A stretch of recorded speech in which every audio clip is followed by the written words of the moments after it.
Kalau saya browsing-browsing nama dokter, itu banyak sekali flyer dan artikel tentang seminar-seminar gizi yang pengisinya adalah dokter, ya, ini Masya Allah nih, ini luar biasa. Bahkan kayaknya pose dokter yang hari ini tampil di CV itu kayaknya udah jadi brand ya, bahwa, dokter Amel tuh yang ini gitu ya, itu udah jadi ciri khas sekali. Pertanyaannya dokter sebelum memulai, saya tertarik sekali, "Why are you so focused on nutrition?" Ya, ada reason lah, maybe because you are a doctor, kita tahu gitu ya, kenapa dokter tertarik dan fokus terhadap masalah gizi nih. Mungkin ada alasan yang menurut dokter ini adalah masalah yang besar gitu ya. Silakan dokter menjawab, sekaligus saya persilakan juga dokter untuk berbagi ilmu kepada kita semua mengenai nutrisi dan kesehatan keluarga. Mungkin 15 sampai 20 menit ke depan, cukup ya Dok? Karena saya sih Ya, pengennya cukup. lebih banyak yang nanya ya. Ya, baik, baik. Ya. Silakan dokter, waktu dan tempat saya serahkan. Baik, Assalamualaikum warahmatullahi wabarakatuh. Waalaikumsalam. Waalaikumsalam warahmatullahi wabarakatuh. Sebelumnya saya ucapkan terima kasih kepada panitia, kepada Bu Leni, kepada pembicara Bu Eva, kemudian moderator Mbak atau Mbak Ike ya, Mbak Ike yang sudah mengundang saya pada kesempatan pagi menjelang siang hari ini di acara DPKK DPD PKS Kabupaten Lebak. Mungkin tadi sudah diperkenalkan. Jadi saya itu sebenarnya asli Lampung, ibu-ibu sekalian. Jadi saya asli Lampung sampai SMA saya di Lampung. Kemudian saya kuliah di Kota Solo sejak tahun 2002. Saya menghabiskan waktu untuk sekolah S1, S2, kemudian saya melanjutkan spesialis. Saya sempat di Jakarta 2 tahun. Waktu itu di Jakarta 2,5 tahun lah di sana, dan pada saat sekolah di Jakarta itu juga melahirkan juga, jadi sempat punya anak yang lahirnya di Jakarta, 3 lainnya di Solo karena putra saya 4, 3 lainnya di Solo, satunya lahir di Jakarta seperti itu. Kemudian sekarang memang sedang mengambil kuliah, melanjutkan kuliah di UNS juga untuk S3-nya. Kemudian kenapa saya tertarik dalam hal gizi dan kemudian juga dalam hal mengedukasi masyarakat seperti itu. Yang pertama, kenapa tertarik ke gizi? Yang paling menjadi alasan utama itu di dalam Islam kita selalu mengenal makan itu juga sebagai salah satu yang diperhitungkan. Kalau dalam hadis Rasulullah itu kan ada sepertiga makan, sepertiga air, sepertiga udara ya, seperti itu. Jadi itu menunjukkan bahwa ternyata makanan ini juga jadi porsi penting. Nah, tentunya kita ingin tahu sebenarnya makan yang sehat ya, itu perlu kita jadikan salah satu panduan ya. Dan minum yang sehat juga, minum yang cukup itu seperti apa, itu juga sebagai salah satu panduan agar bisa kita sehat ke depannya. Kemudian yang kedua, kenapa jadi alasan saya tertarik mengedukasi masyarakat dan kemudian juga terkait nutrisi, ya meski sudah banyak yang membicarakannya, tetapi saya ingin menggabungkan mengedukasi dari sisi Islam dalam hal ini karena saya seorang muslimah seperti itu, kemudian dari ilmu yang memang ilmu itu memang sudah banyak. Jadi artinya di sisi Islam kita kemudian kedepankan, tetapi secara ilmu yang diakui atau kemudian memang dipahami oleh sebagian profesional atau sebagian akademisi itu juga perlu disampaikan, sehingga menurut saya agar menjadi paket lengkap ya, seperti itu. Dari sisi Islam kita tampilkan, tetapi kemudian dari sisi profesional atau edukator atau kemudian akademisi juga kita tampilkan, dan itu semakin memperkuat menurut saya. Dan kemudian selanjutnya, kenapa semangat sekali mengedukasi, memang benar hampir setiap minggu saya sering sekali memberikan seminar-seminar seperti itu. Ini juga semangat dari Bapak sebenarnya.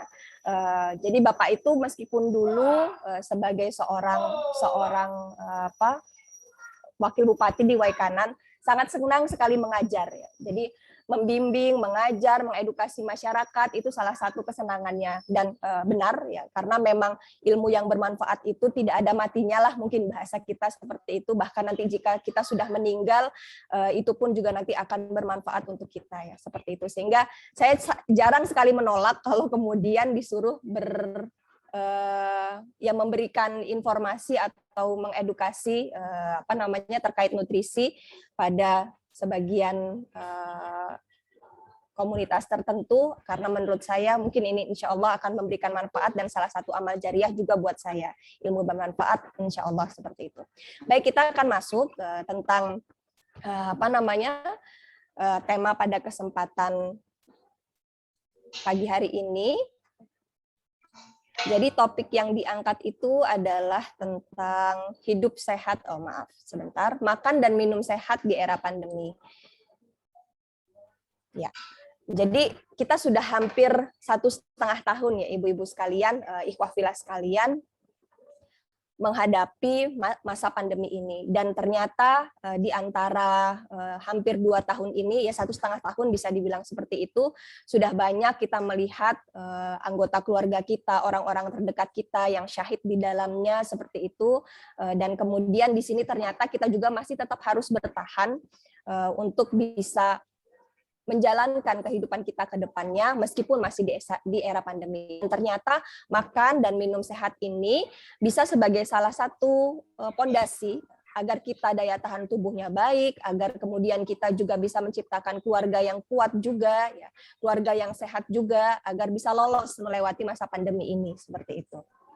Ya, boleh dipanggil saya Dr. Amel. Nah, di sini saya kutip dari Quran Surat Al-Baqarah ayat 155, pasti kami akan menguji kalian dengan suatu ketakutan dan kelaparan, serta kekurangan harta, jiwa, dan buah. Dan berilah kabar gembira kepada orang-orang yang sabar. Jadi selain kita ikhtiar agar tetap sehat dan survive di masa pandemi ini, ternyata ujian kesabaran juga itu salah satu yang harus kita kedepankan. Karena mungkin kita tidak pernah tahu, memang ini salah satu cara Allah mengangkat derajat kita. Kenapa kemudian ini wabah COVID-19 ini menjadi pandemi, menjadi wabah yang ditakutkan di seluruh dunia, ya seperti itu. Baik, jadi ini nanti kita akan membahas tentang hidrasi, makan sehat dan hidup sehat. Nah, mungkin nanti akan agak cepat-cepat karena waktunya juga tidak begitu banyak. Nah, nanti akan lebih banyak didiskusi saja. Ya, ini saya mencontohkan atau kemudian menampilkan virus COVID-19. Kalau ikhwah fillah, ibu-ibu sekalian lihat ya, sebenarnya strukturnya itu kecil sekali ya. Dengan struktur seribet ini ya, ada membran glikoprotein, nukleokapsid, envelope, RNA. Nah, RNA inilah yang materi atau kemudian materi genetik yang berbahaya ya. Dia masuk mungkin hanya sedikit, tapi setelah dia masuk ke dalam tubuh manusia dan daya tahan tubuhnya tidak bisa melawan itu semua, nah materi genetik ini akan masuk ke dalam sel kita dan numpang memperbanyak diri. Ya. Jadi numpang memperbanyak diri, semakin banyak, daya tahan tubuh kita tidak baik, kita tidak bisa melawannya, akhirnya timbullah gejala, timbullah sakit ya, seperti itu. Di masa sekarang kita boleh curiganya pada semua orang ya, karena nggak pernah bisa mendeteksi juga ya apakah dia sehat itu, tapi kemudian orang tersebut terinfeksi atau tidak. Jadi menjaga prokes, menjaga protokol kesehatan perlu kita kedepankan ya. Nah, sekarang bagaimana terkait dengan hidrasi atau minum sehat di masa pandemi. Jadi kalau kita berbicara tentang minum, jadi minum ini juga harus kita perhatikan, tidak semata-mata makanan. Seperti Rasulullah menyebutkan, sepertiga makan, sepertiga minum, ya, dan sepertiga udara, ya, seperti itu. Nah, di sini saya ingin menampilkan tentang bahwa anak-anak Indonesia ini ternyata belum cukup minumnya, ya. Di sini kalau remaja itu 1 dari 5 anak-anak dan remaja belum cukup minumnya, 1 dari 4 orang dewasa juga belum cukup minumnya.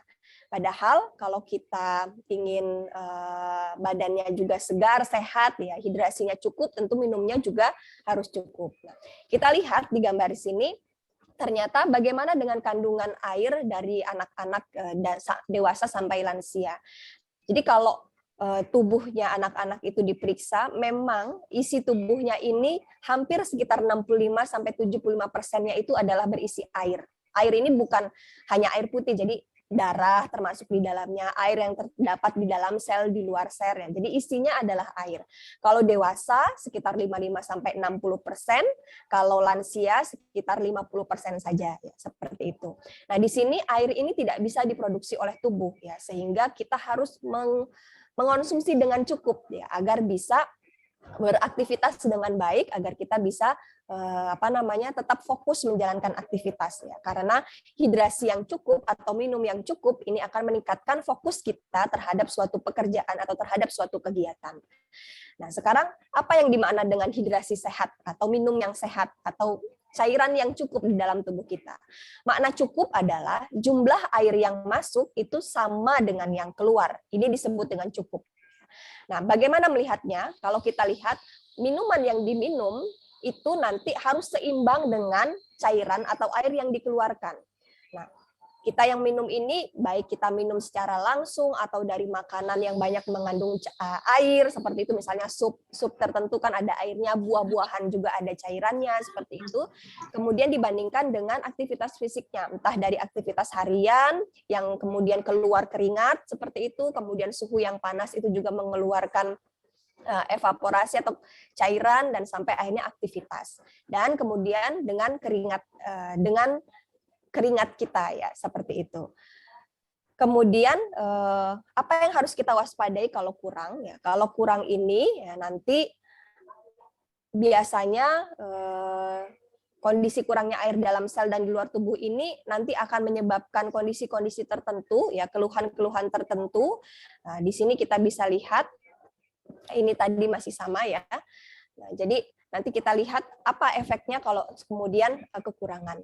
Nah, sekarang apa peran air bagi tubuh kita? Ya, perannya mulai dari membentuk sel ya, pada cairan tubuh, kemudian pengatur suhu tubuh, pelarut dalam proses pencernaan, kemudian mengeluarkan zat yang tidak berguna, kemudian pembawa zat-zat yang berguna bagi tubuh, dan pelumas serta bantalan untuk sendi kita. Ini dari manfaat air. Nah, tadi seperti saya sebutkan, apa efeknya kalau dia kekurangan cairan tubuh seseorang. Nah, meskipun air ini tidak memberikan energi untuk tubuh seseorang, tetapi dia berefek kalau hidrasinya tidak cukup, ada dampaknya, ada dampak dini dan ada dampak lanjut. Dampak dini diantaranya yang bisa kita lihat adalah mulut yang kering, mudah mengantuk dan lelah, mudah cemas dan tegang, konsentrasinya menurun, dan daya ingat sesaatnya juga menurun. Sedangkan dampak jangka panjang atau dampak lanjutnya ini bisa mengalami infeksi saluran kencing dan juga bisa sampai ke batu ginjal.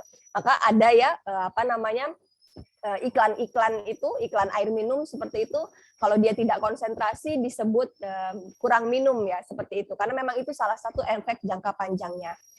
Efek jangka pendeknya. Kalau efek jangka panjangnya tadi infeksi di saluran kencing dan kemudian kemungkinan untuk mengalami batu ginjal.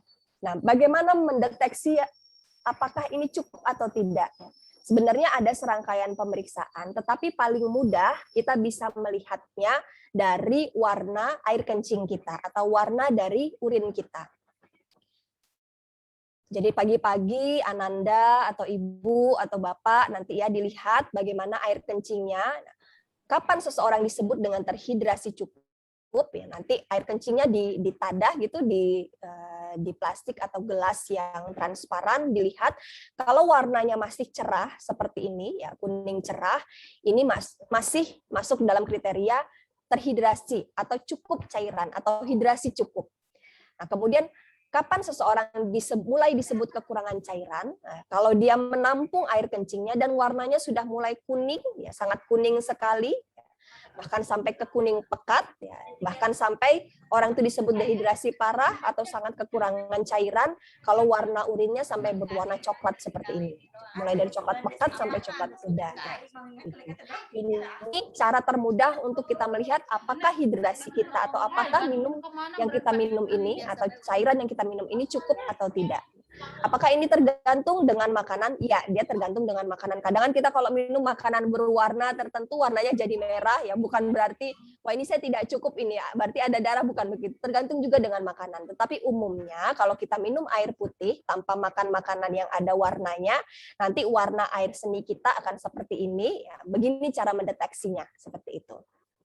Kemudian berapa kebutuhan minum kita? Ya, kalau dewasa sekitar 7 sampai 8 gelas per hari, 7 untuk wanita, laki-laki 8 gelas. Bagaimana dengan anak-anak? Kalau anak-anak usia 4 sampai 6 tahun, 6 gelas per hari. Kemudian anak-anak usia 7 sampai 12 tahun, 7 gelas per hari.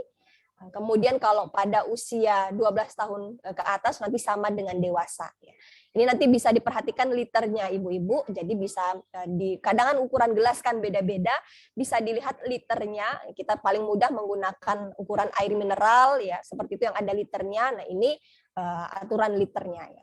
Kemudian bagaimana dengan ibu hamil? Ibu hamil ini seperti orang dewasa tetapi ditambah lagi 1 gelas. Kemudian bagaimana dengan ibu menyusui? Seperti orang dewasa tapi ditambah lagi 3 gelas. Nah, bagaimana kalau lansia? Kalau lansia, karena tadi kita lihat di gambar awal, memang cairannya juga sudah mulai sedikit atau berkurang daripada anak dan dewasa, sehingga kebutuhannya cukup 6 gelas per hari. Atau ini aturan liternya, 1,5 liter per hari. Ya, ini tentang edukasi, ya edukasi kepada anak-anak. Saya dulu sempat membuat komik kecil dengan teman-teman IHWG untuk mengedukasi biar teman-teman anak-anak mau cukup minum ya. Ini juga. Baik, sekarang bagaimana dengan makan sehat? Tadi minum sehat, ini sekarang tentang makan sehat. Ya, jadi yang dianjurkan makan sehat itu adalah makan dengan gizi seimbang. Gizi seimbang ini maksudnya makanan ini mengandung gizi yang cukup, baik dalam jenisnya, jumlahnya, ya sesuai dengan kebutuhan, kemudian prinsipnya beraneka ragam atau bervariasi tergantung dengan aktivitas fisik, kebersihan, dan berat badan yang ideal. Jadi ini yang dimaksud dengan gizi seimbang ya. Meskipun di luar sana banyak sekali metode-metode makan ya yang menyebutkan berdasarkan teori masing-masing, tetapi kalau di Indonesia, Departemen Kesehatan itu merekomendasikan dengan menggunakan gizi seimbang. Apa maknanya gizi seimbang? Tadi ya, bervariasi, jumlah dan jenisnya juga sesuai dengan kebutuhan, kemudian juga memperhatikan aktivitas fisik, kebersihan, dan juga berat badannya diusahakan untuk ideal. Mungkin ibu-ibu dan ikhwafillah sekalian sudah tahu makanan tadi ada air, ada zat gizi, kemudian makanan ini nanti ada yang dari makronutrien atau makronutrisi, ada yang mikronutrien, ada yang dari protein, ada lemak, karbohidrat, vitamin dan mineral dari sayur dan buah. Jadi kita bisa review di sini. Nah, apalagi rekomendasinya? Paling mudah dalam sehari kita makan itu menggunakan isi piringku. Jadi nanti kita akan berkenalan paling mudah gimana sih dok makan yang cukup itu atau kemudian makan yang bervariasi gizi seimbang itu. Paling mudah kita menggunakan isi piringku. Tapi isi piringku ini juga berbeda-beda antara orang yang status gizinya normal dengan status gizinya obes atau berat badan berlebih. Jadi isi piringku ini tidak bisa berlaku sama untuk setiap orang, tergantung dengan tadi status gizinya seseorang. Paling mudah kalau dia berat badannya normal atau berat badannya kurus, mungkin ingin menambah berat badan, kita menggunakan yang isi piringku sepertiga ini. Jadi sepertiga berisi lauk pauk. Jadi di sini kita lihat ya, ada sepertiga begini, sepertiga berisi makanan pokok atau sumber karbohidrat, sepertiga berisi sayur-sayuran, sepertiga lagi berisi buah-buahan dan lauk pauk, seperti itu. Kemudian juga harus memperhatikan garam, gula, dan juga lemak atau minyak. Garam sehari di sini maksimal 4 sendok makan, garam maksimal 1 sendok teh, dan lemak maksimal 5 sendok makan. Maksudnya sendok makan ini tercantum dalam semua makanan yang kita makan. Bukan berarti minyaknya 5 sendok, bukan begitu ya ibu-ibu sekalian. Jadi kita menggoreng menggunakan minyak berapa banyak itu masuk dalam hitungan lemak ini. Kemudian misalnya tadi gula, meskipun kita minum makanan yang manisnya tidak sampai 4 sendok makan, tetapi kita makan makanan manis lainnya, nah itu kita masuk dalam perhitungan bahwa tidak boleh terlalu banyak, ya, seperti itu. Sekarang apa manfaat zat gizi? Manfaat zat gizi diantaranya adalah untuk beraktivitas, kemudian mendukung tumbuh kembang anak, menjaga daya tahan tubuh, dan juga untuk membantu proses metabolisme di dalam tubuh kita. Kemudian ini tadi saya di awal menyebutkan tentang ternyata harus berbeda ini makannya antara orang yang status gizinya normal dengan status gizinya lebih atau kurus. Nah, yang penting ibu-ibu harus tahu gimana cara mengukur status gizi ini. Ya, jadi kita minimal harus punya data berat badan dan data tinggi badan, ya, seperti itu. Jadi kalau bisa salah satu equipment atau alat yang ada di rumah selain di kotak P3K-nya selain obat-obatan, ada temperatur seperti itu. Kalau sekarang eranya ada saturasi, karena ada era pandemi, tambahkan lagi berat badan, ya, tambahkan lagi timbangan badan agar kita bisa mengontrol berat badan satu keluarga. Kita, suami, anak-anak, eyang, ya, yang kakung, eyang putri, seperti itu, dan orang-orang yang tinggal di rumah, agar kita bisa memantau bagaimana status gizinya. Kemudian tahu data tinggi badan. Kalau tinggi badan gampang, ibu-ibu tinggal nempel, ya, di dinding gitu, menghadap ke jadi yang memeriksa ini saling berhadap-hadapan, menempel di dinding, ditandai dengan bolpen seperti itu, ujung kepala atasnya diukur dengan meteran biasa, kita sudah bisa mendapatkan tinggi badan. Ya, kalau tinggi badan mungkin akan lebih mudah mengukurnya, yang penting ada meterannya seperti itu. Nah, kita membutuhkan tadi berat badan dan tinggi badan. Nanti bisa disimulasi masing-masing berat badannya berapa dibagi tinggi badan di dalam meter. Misalnya tinggi badannya 150 berarti menjadi 1,5 meter dikali 1,5 meter, ya, itu hasilnya. Kemudian tadi berat badan misalnya 50 dibagi 1,5 meter dikali 1,5 meter, itu berapa hasilnya, dimasukkan di dalam indeks ini, dibilang sebagai berat badan ideal kalau 18,5 sampai 24,9. Kalau disebut kurus atau berat badan kurang di bawah 18,4 dan seterusnya. Ini kalau kita mau menggunakan kriterianya WHO. Karena ada juga kriteria Asia Pasifik. Kalau kriteria Asia Pasifik agak berbeda memang.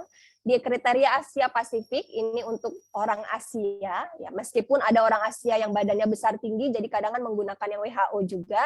Ini dia disebut sebagai kelebihan berat badan kalau lebih dari 23,0 indeks massa tubuhnya tadi. Kalau di sini kan disebut berat badan lebih kalau lebih dari 25. Itu bedanya, ya, seperti itu. Ya. Sekarang kita kembali lagi ke isi piringku. Jadi isi piringku ini tadi untuk mereka-mereka yang berat badannya kurus atau normal. Tadi sudah saya sebutkan, sepertiga berisi makanan pokok, sepertiga berisi sayuran, sepertiga untuk lauk dan buah-buahan. Kemudian ada minum yang cukup, aktivitas, dan cuci tangan.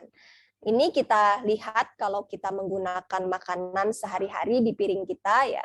Jadi di sini isinya nasi seperti itu, ya. Makanan pokok tentu ibu-ibu harus mengenali. Kadang-kadang makanan pokok ini udah di sini nasi, nanti di sini ada bakwan, di sini ada kerupuk, ya seperti. Jadi isinya makanan pokok semua, ya seperti itu. Jadi harus kenali yang namanya makanan pokok, ya strict makanan pokok. Kentang itu sudah makanan pokok, berarti mie itu sudah makanan pokok. Jadi tidak bisa di sini isi nasi, di sini isi mie, di sini isi kentang, ya seperti itu. Itu makanan pokok semua. Padahal tadi yang diminta adalah bervariasi, gizi seimbang. Jadi misalnya contohnya begini, ini isi makanan pokok yang dicontohkan dengan nasi, ini isi dari sayur-sayuran atau sayur kangkung dalam hal ini, nanti terserah sayur apa saja yang ada di rumah seperti itu ibu-ibu sekalian. Kemudian di sini ada buah-buahan dan di sini ada lauknya ada dari sumber hewan, tadi ada ikan dan di sini ada tahu sebagai lauk dari tumbuh-tumbuhan. Makannya 3 kali makan utama, 2-3 kali snack, ya seperti itu. Jadi 3 kali makan utama, makan pagi, siang, malam atau sore misalnya. Kemudian di antaranya boleh ditambah dengan snack. Nah, sekarang bagaimana dengan yang status gizinya obes seperti itu? Nah, ternyata namanya juga isi piringku, tetapi kita lihat gambarnya berbeda. Kalau di sini makanan pokoknya hanya setengah saja, kemudian lauk pauknya juga setengah. Nah, yang seperempat, setengah berikutnya adalah isi dari buah-buahan dan sayur-sayuran. Apa bedanya? Nah, lihat porsi dari makanan pokoknya berbeda, ibu-ibu, berbeda di antara dengan yang piring makan untuk yang seperempat ini, atau sering dikenal sebagai piring T karena hurufnya seperti T yang tengah ini. Jadi untuk yang berat badan lebih ataupun obes, kita gunakan piring T dengan komposisi makanan pokoknya seperempat, lauk pauknya seperempat, setengah berikutnya adalah buah-buahan dan sayur-sayuran, seperti itu. Ini untuk mereka yang obes ataupun berat badan lebih, dengan tadi kita menghitung status gizinya. Nah, sekarang apa ini, Dok? Oh, ini adalah bagaimana, karena kita tadi membahas tentang era pandemi, kita bahas tentang infeksi virus, bagaimana virus itu saat masuk ke dalam tubuh, seluruh zat gizi dari makanan tadi ternyata berperan penting untuk melawannya. Fit ini maksudnya vitamin C, vitamin E, dan seterusnya, ya ada vitamin A, ada D, ada B6, B12, dan kemudian ada juga mineral, ada Zn, ini seng, Mg, magnesium, Cu, tembaga, Se, selenium. Jadi apa maknanya? Berarti makan makanan yang bervariasi, yang berwarna-warni, mengandung dari zat gizi yang disebutkan di bagan ini itu bermanfaat untuk menjaga daya tahan tubuh kita. Apakah harus suplemen? Tidak harus. Utamakan dulu dari makanan sumber atau makanan sehari-hari. Ini saya sekedar mencontohkan makanan-makanan yang kaya sumber zat gizi tadi. Vitamin A banyak di minyak ikan, hati ayam, mentega, kuning telur, cabai merah, wortel, bayam, dan kangkung. Kemudian sumber vitamin, vitamin B6 ada di ikan tuna, di hati ayam, ikan salmon, dada ayam tanpa kulit, dan pisang. Bagaimana dengan vitamin B12? Banyak terdapat di ikan nori, kerang, hati ayam, ikan kembung, ikan salmon, daging sapi, tuna, dan kuning telur. Bagaimana dengan sumber folat? Banyak terdapat di hati ayam, bayam, kacang tanah, brokoli, dan jeruk. Vitamin C, cadangan vitamin C ini kita harus pakai suplemen, tidak harus ternyata. Dan ternyata juga ibu-ibu sekalian harus mengenali vitamin C ini memang benar bermanfaat di masa pandemi ini, karena kalau di rumah sakit saya dan para dokter memang kita menterapi pasien-pasien terinfeksi COVID ini dengan vitamin C karena memang dia bisa melawan sel peradangan yang ada di dalam tubuh seseorang yang sedang terinfeksi. Tetapi ini yang sedang terinfeksi. Kalau belum terinfeksi, kita belum butuh suplemen yang sangat tinggi tentunya. Cukup atau kita maksimalkan dari makanan-makanan yang kaya dengan vitamin C. Nah, kita lihat. Jadi AKG ini maknanya angka kecukupan gizi atau angka yang direkomendasikan oleh Menteri Kesehatan atau Departemen Kesehatan agar tercukupi per harinya. Jadi sebenarnya cuma butuh 75 sampai 90 mg saja. Nah, padahal kalau kita makan buah kiwi per 100 gram, ya per 100 gram ini tidak banyak ya ibu-ibu, wafila sekalian, itu sudah mengandung 92,7 ya. Jadi makan jambu biji 100 gram saja sudah mengandung 87 mg. Jadi sudah mencukupi kebutuhan sehari-hari. Ini yang suka cabai, suka pedas, makan cabai hijau 100 gram saja sudah bisa mencukupi 84 mg, sudah mencukupi kebutuhan sehari-hari. Pepaya, jadi pepaya makanan yang murah meriah, buah yang murah meriah, ibu-ibu tinggal nyebar ya, nanemnya di halaman, pakai pakai bijinya pasti tumbuh seperti itu. Ternyata subhanallah kaya vitamin C-nya ya. Dari 100 gramnya saja ya, 100 gram itu paling kalau kita ke warung sekitar 1 potong yang di warung itu ya ibu-ibu, di warteg itu seperti itu sudah mencukupi kebutuhan sehari-hari karena dia 78 mg padahal tadi kebutuhannya 75 sampai 90 mg. Dan seterusnya, tadi ada brokoli, stroberi, dan lemon. Bahkan jeruk pun tidak sebanyak dari pepaya, cabai hijau, dan jambu biji. Ya, seperti itu. Kemudian vitamin apa lagi yang bermanfaat di masa pandemi ini? Vitamin D. Vitamin D ini tadi ada AKG-nya, ya, tadi yang lain juga saya sebutkan AKG-nya atau kecukupan gizinya per hari. Banyak di mana? Di ikan kembung, salmon, kuning telur, ikan sarden, susu sapi, tuna, dan juga berjemur di sinar matahari. Bagaimana dengan vitamin E? Vitamin E-nya ini banyak terdapat di minyak bunga matahari, kuaci bunga matahari, kacang almond, minyak jagung, dan seterusnya. Kalau SE, sumber selenium banyak terdapat di daging sapi, daging ayam, brokoli, dan jagung. Ini untuk seng. Seng banyak terdapat di tiram, kepiting, daging sapi, hati ayam, keju, dan kuning telur. Sedangkan sumber tembaga banyak di tiram, coklat, lobster, dan seterusnya. Jadi ini untuk sumber besi. Nah, sumber besi ini banyak terdapat di makanan yang mengandung hati ayam, kerang, tiram, bayam, tempe, dan seterusnya. Kemudian EPA dan DHA atau omega 3 ini banyak terdapat di ikan kembung, sarden, salmon, dan tiram. Jadi maknanya bagaimana agar makanan yang kita sediakan di rumah agar kebutuhan saya atau kebutuhan kita, anak-anak, kemudian suami dan keluarga besar tercukupi adalah tadi dengan melis makanan-makanan yang sehat itu apa saja, itu yang kita jadikan sumber lauk, buah-buahan, sayur-sayuran yang kita sajikan di tempat makan kita atau kemudian di ruang makan kita. Ya, sekarang kalau untuk hidup sehat ini sedikit saja. Jadi hidup sehat di masa corona ini, di masa pandemi ini ada banyak caranya, ya. Makanan salah satunya, berolahraga, rajin cuci tangan, menjaga kebersihan lingkungan, tidak merokok, menggunakan masker kemana saja, kemudian makan makanan yang sehat, yang tercuci bersih, minum air yang cukup, dan kemudian kalau ada gejala datang ke dokter terdekat ataupun ke klinik dan rumah sakit terdekat, ya. Dan tentunya kita selalu berdoa semoga mendapatkan lindungan dari Allah Subhanahu wa taala agar bisa melewati pandemi ini. Iya. Ini tentang jaga jarak. Jadi jaga jarak ini usahakan rumah kita cukup ventilasinya, kita selalu berada di ruangan yang cukup ventilasinya, ya.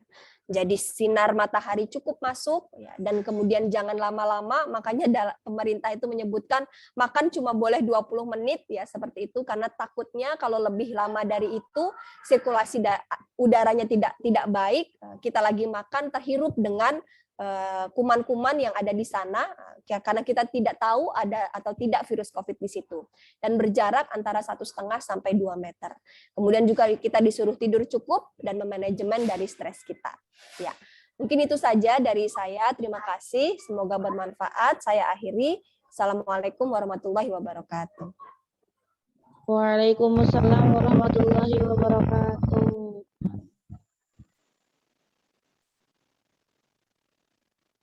Iya. Jadi mohon maaf ya dok ya, tadi jadi buru-buru ya. Padahal kalau lebih slowly mungkin ya itu ya nanti pasti banyak yang bertanya ini dok, karena memang menarik sekali bahasan-bahasan ini.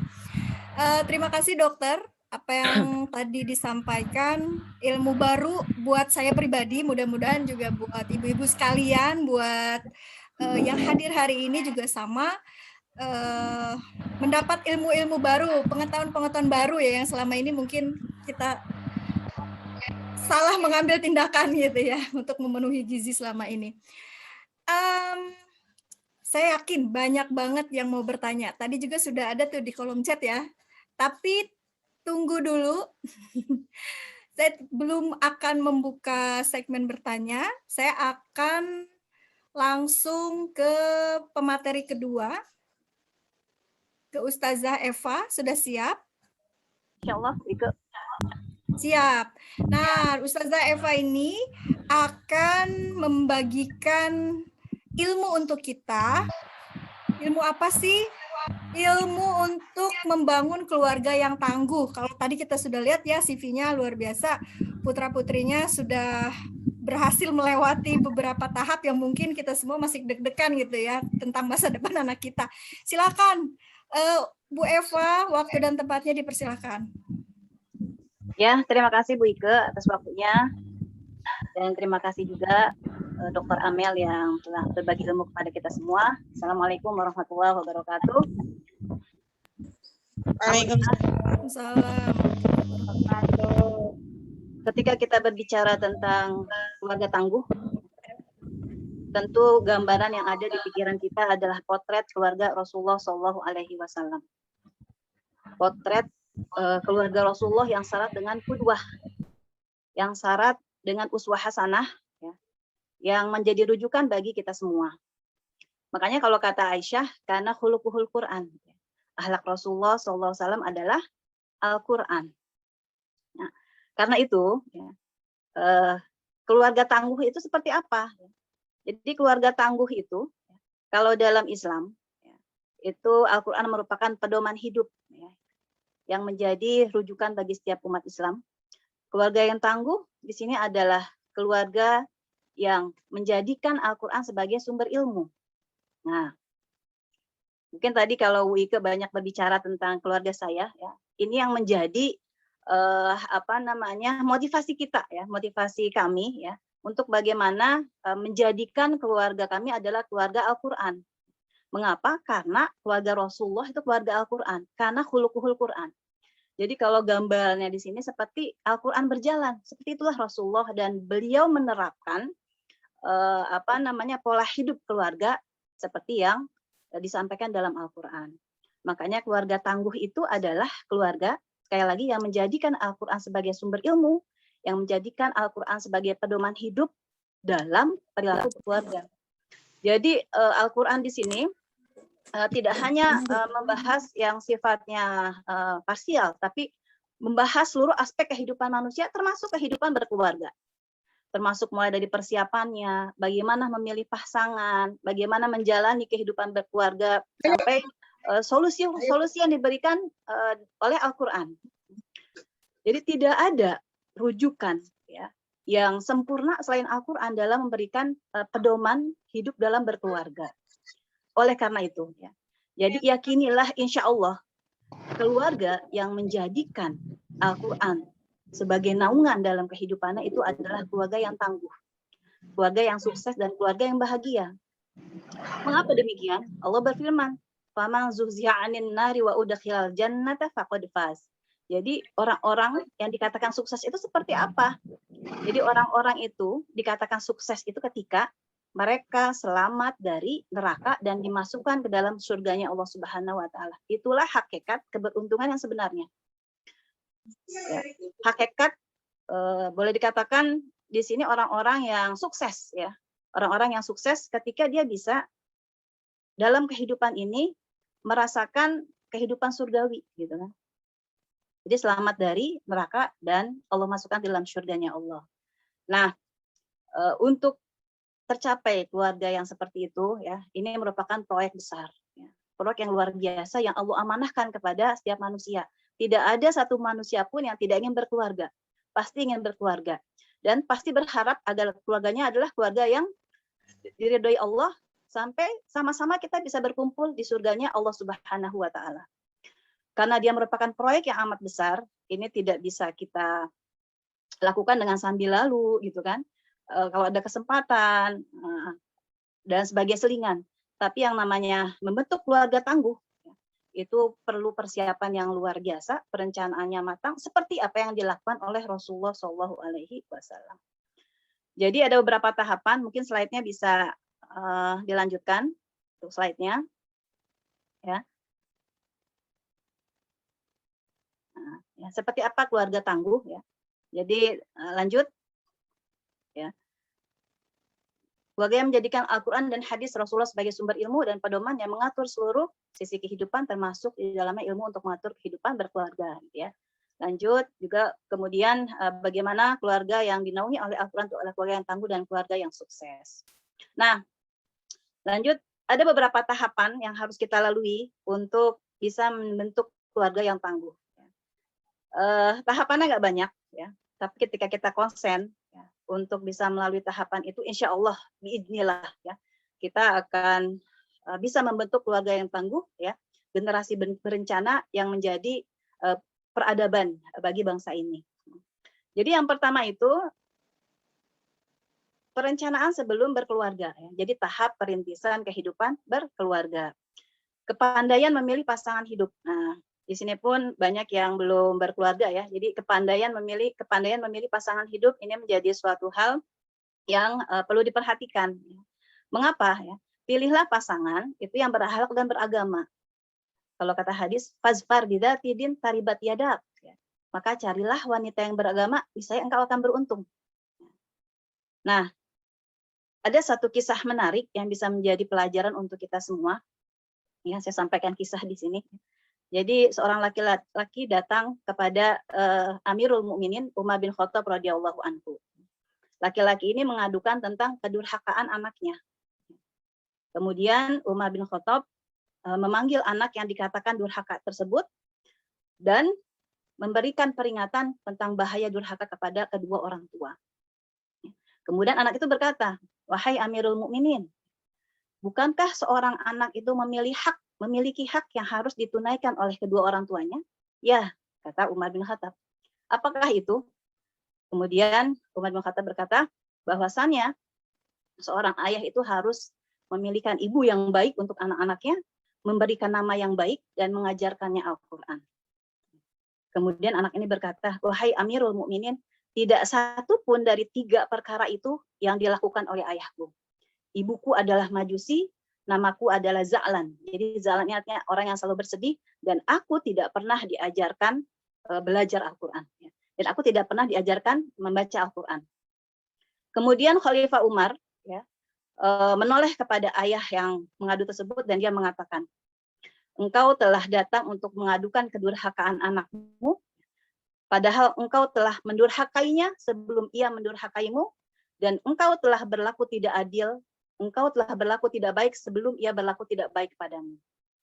Masya Allah ya. Dari kisah ini memberikan gambaran kepada kita tentang pentingnya ya memilih pasangan hidup ya yang baik, berakhlak mulia dan beragama. Mengapa? Karena orang tua memiliki peran yang amat sangat penting untuk membentuk anak kita ya. Like father, like son, kan begitu ya. Jadi seperti apa orang tua, seperti itulah anak gitu ya. Jadi anak itu cerminan orang tua. Makanya dari kisah ini dan juga dari hadis sangat ditekankan bagaimana kita itu harus memilih pasangan yang baik ya demi menciptakan generasi yang unggul tentunya. Al-ummu madrasatun i'dataha a'datajilan liwat. Ibu itu adalah madrasah gitu ya. Jika kamu mempersiapkan generasi itu, maka kamu akan mempersiapkan generasi masa depan ya. Nah, itu kemudian juga dalam hadis Anas ya. Jadi dari Anas radhiyallahu anhu Rasulullah bersabda ya.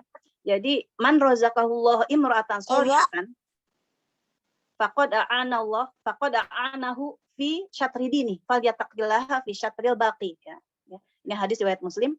Jadi Allah telah ya. Jadi barang siapa yang diberikan rizki oleh Allah seorang istri solihah, faqad a'anahu ala syatri dini, maka Allah telah membantunya. Membantu apa? Membantu untuk melaksanakan sebagian agamanya. Bayangkan, maka Allah telah membantunya untuk menjalankan sebagian agamanya. Falyattaqillaha fi syatril baqi, maka bertakwalah kepada Allah pada setengah sisanya. Gitu. Maka tidak heran ketika orang yang menikah itu dikatakan bahwasanya dia tengah ya menjalani setengah agama. Karena menikah itu penyempurna agama seseorang ketika gitu ya. Ketika pasangannya adalah pasangan yang menuntun kepada kebaikan, pasangannya menuntun kepada ketaatan kepada Allah Subhanahu wa taala dan menuntun kepada kehidupan dunia dan akhirat tentunya untuk mencapai kebahagiaan. Nah, ini yang menjadi hal yang penting yang perlu kita lakukan. Yang kedua juga ini adalah bekal finansial. Tentu kita tahu semua ini menjadi juga hal yang sangat penting karena yang namanya berkeluarga itu memerlukan sandang, pangan dan papan, pendidikan ya, kemudian juga untuk kesehatan dan segala macam ya. Jadi ini perlu dipersiapkan juga setelah kita menikah ya. Dari awal menikah, setelah menikah. Makanya perlu juga dibekali ilmu-ilmu yang bermanfaat agar finansial ini bisa kondusif gitu ya. Kemudian juga bisa terus seimbang ya, dan insya Allah berkah ya. Wa may yattaqillaha yaj'al lahu makhraja. Jadi kata kuncinya ada di tadi. Barang siapa yang bertakwa kepada Allah akan diberikan jalan keluar. Wa yarzuqhu min haitsu la yahtasib. Akan diberikan dari rezeki yang tidak disangka-sangka. Modalnya apa? Takwa. Dan takwa itu bekal agama ya. Jadi di sini bekal finansial. Nah, bekal finansial di sini ya. Jadi dalam surat An-Nisa ya. Wal yakhshal ladzina law taraku min khalfihim dzurriyyatan di'afan ya. Jadi dan takutlah ketika kalian meninggalkan di belakang-belakang kalian itu dzurriyyatan di'afan, generasi yang lemah ya. Generasi yang lemah ini generasi yang apa? Khaufu alaihim falyattaqullaha wal yaqulu qaulan sadida gitu ya. Wal yaqulu falyattaqullaha wal yaqulu qaulan sadida.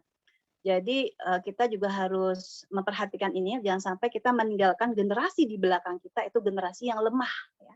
Generasi yang lemah dari sisi kesejahteraannya ya, dan termasuk di sini masalah finansial. Nah, ada satu kisah menarik.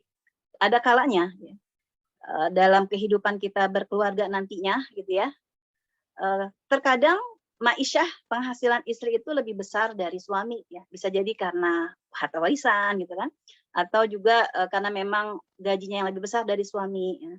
Nah, dalam kondisi seperti ini, ketika kebutuhan rumah tangga tidak mencukupi, maka suatu kebaikan bagi istri bagaimana untuk membantu kebutuhan rumah tangga, bukan kewajiban. Karena kewajiban tersebut ya, memberikan nafkah lahir adalah kewajiban suami ya. Ketika istri ikut berperan menopang kebutuhan rumah tangga, itu merupakan sedekah baginya dan kebaikan yang luar biasa. Bukan merupakan satu kewajiban. Satu kisah yang bisa menjadi ibrah untuk kita semua. Jadi Zainab ya, istri Abdullah bin Mas'ud ya, bercerita bahwasannya Rasulullah SAW bersabda ya. Jadi Rasulullah mengatakan, bersedekahlah wahai kaum wanita, walaupun diambil dari perhiasan kalian. Kemudian Zainab ini pulang kepada suaminya dan dia mengatakan apa? Engkau adalah orang yang tidak mampu. Tanyakanlah kepada Rasulullah, apakah aku boleh membantumu? Kalau tidak, aku akan berikan kepada yang lain. Kemudian Abdullah bin Mas'ud memerintahkan kepada istrinya untuk bertanya langsung kepada Rasulullah SAW. Rasulullah pada saat itu sedang ada Bilal, ya. Jadi ketika Zainab datang ke sana, kemudian ternyata mendadak di sana pun ada seorang wanita, ya, yang menunggu di muka pintu Rasulullah. Kemudian Bilal keluar, kemudian kedua wanita ini ya, singkat cerita minta bagaimana Bilal menyampaikan keinginan mereka untuk bertanya kepada Rasulullah, bolehkah mereka bersedekah untuk suami, gitu ya, dan anak-anak yatim dari suami. Kemudian Bilal menyampaikan hal itu kepada Rasulullah. Siapa yang datang? Yang datang adalah wanita Ansor dan Zainab. Zainab istri siapa? Abdullah bin Mas'ud. Kemudian Rasulullah mengatakan, karena mereka ingin bersedekah kepada suami, Rasulullah mengatakan, na'am, kata Rasulullah. Na'am, laha ajron. Na'am. Bagi wanita itu ajron. Bagi wanita itu 2 pahala. Ya. Ajrul qorobah wa ajrul sodaqoh. Bagi wanita itu mendapatkan 2 pahala. Pahala yang pertama itu pahala membantu kerabat. Ajrul qorobah wa ajrul sodaqoh. Dan yang kedua itu mendapatkan pahala sedekah. Masya Allah. Gitu ya. Jadi luar biasa ketika memang seorang istri menopang kebutuhan rumah tangga, membantu suami, ya, itu mendapatkan 2 pahala kata Rasulullah.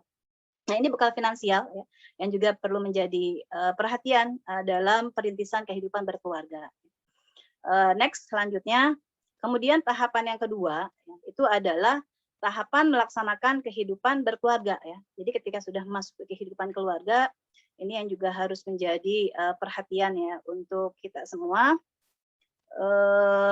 Nah, yang pertama ya, jadi setelah kita masuk ke kehidupan keluarga, untuk mencipta keluarga tangguh ya, yang perlu dijaga dari bagaimana kesolehan pasangan kita, baik suami maupun istri, yang perlu dijaga itu adalah ketaatan kepada Allah. Gitu ya.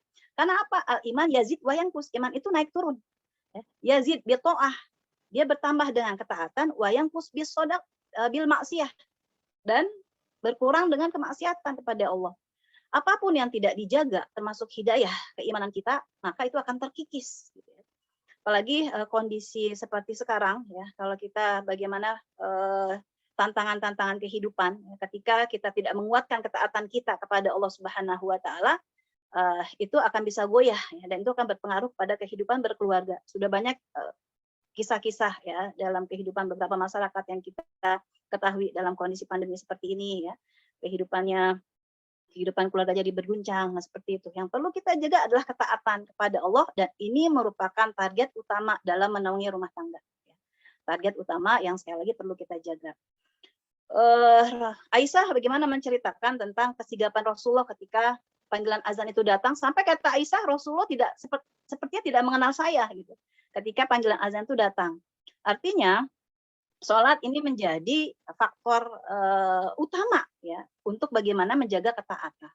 Nah, yang perlu dijaga bagi keluarga tangguh untuk menciptakan keluarga tangguh, orang tua ini harus menjadi qudwah bagi anak-anaknya dalam masalah ketaatan. Ketika orang tuanya senantiasa menjaga ketaatan kepada Allah, termasuk sholatnya itu akan berdampak kepada anak-anak. Yang perlu dicatat, kita perlu membiasakan ke keluarga, jangan kita dibangunkan oleh azan, terutama azan subuh. Ya, jadi jangan dibangunkan oleh azan. Maksudnya apa? Bangun sebelum subuh itu yang harus dibiasakan oleh keluarga kita. Ketika kita sudah biasa bangun sebelum subuh, maka alarm alami, bukan alarm HP ya, itu akan terekam sendiri ya, tersetel sendiri dalam diri kita. Nah, ini yang harus dibiasakan juga ke anak-anak. Jadi ya berharap dengan kondisi seperti ini nggak ada mungkin satu hal anak susah dibangunkan, tapi ketika kita sudah terbiasa membangunkan anak sebelum subuh, lama-lama anak itu akan terbiasa. Karena salah satu hal yang memang menjauhkan generasi Islam ini dari agamanya adalah bagaimana mereka jauh dari masjid. Nah itu ya. Jadi sholat ini yang harus dijaga. Ya. Makanya termasuk ketaatan ini bagaimana ketika Fatimah anak Rasulullah itu mengeluh ya, seperti yang sudah kita ketahui, mengeluh karena berat yang mengurus rumah tangga, apa solusi yang Rasulullah berikan? Bukan khodimah, bukan pembantu yang Rasulullah sodorkan untuk anaknya, tapi perbanyak tasbih, ya kan, tahmid dan takbir. Sekilas ini seperti kok tidak relevan ketika Fatimah mengadukan keluhannya dengan beratnya berumah tangga, Rasulullah malah memberikan solusi untuk bagaimana banyak bertasbih kepada Allah, banyak bertahmid, bertakbir kepada Allah. Ternyata ketika kita kembalikan kepada Al-Quran, justru inilah menjadi jalan keluar. Ketika kita menghadirkan Allah dalam setiap permasalahan keluarga kita, maka Allah akan membersamai kita dan memberikan dukungannya. Kondisi rumah tangga yang berat, gitu ya, ketika kita semuanya tawakal kepada Allah itu akan terasa ringan, gitu ya. Karena kalau kita menjalani segala macam kendala atau problematika dalam rumah tangga dengan hati yang sesak, gitu ya, kesenangan itu akan berpengaruh kepada emosi. Ya. Ketika orang tua itu emosian, nah nanti tidak heran itu akan berpengaruh pada karakter anak. Makanya di sini perlu keademan hati. Hadirkan Allah dalam setiap aktivitas kita dan solusi yang diberikan oleh Rasulullah itu tadi ya, bagaimana memperbanyak zikir kepada Allah Subhanahu wa taala. Ini fungsi keagamaan yang harus kita jaga. Nah, termasuk fungsi Al-Qur'an ya, bagaimana Al-Qur'an sebagai pedoman hidup umat Islam di sini juga perlu kita terapkan ke anak-anak kita sejak dini. Apalagi ya, seperti yang disampaikan tadi di awal ya, dengan kondisi pelajaran yang daring gitu kan. Ini kita perlu ekstra hati-hati menjaga anak-anak kita. Perlu sangat ekstra hati-hati ya, dengan daring ini lebih leluasa untuk bersama HP ya. Dan ini menjadi satu cobaan gitu ya untuk orang tua bagaimana mensiasati hal tersebut. Makanya kata Rasulullah, ajarkan anak-anak kita itu cinta kepada Allah, cinta kepada Rasulullah, dan cinta kepada Al-Quran. Dan ini yang harus kita jaga. Anak-anak kita hidup di zaman sekarang yang beda dengan zaman kita ya. Era globalisasi yang mana gadget itu menjadi sesuatu hal dan banyak sekali dikeluhkan oleh orang tua bagaimana gadget ini menjadi satu hal yang cukup menyita waktu anak-anak kita gitu ya. Nah, ini yang harus kita siasati, bagaimana kecintaan Al-Qur'an bagi anak-anak kita harus lebih tinggi gitu ya. Harus lebih luas ya, lebih dalam dibanding kecintaan mereka kepada HP gitu. Nah ya.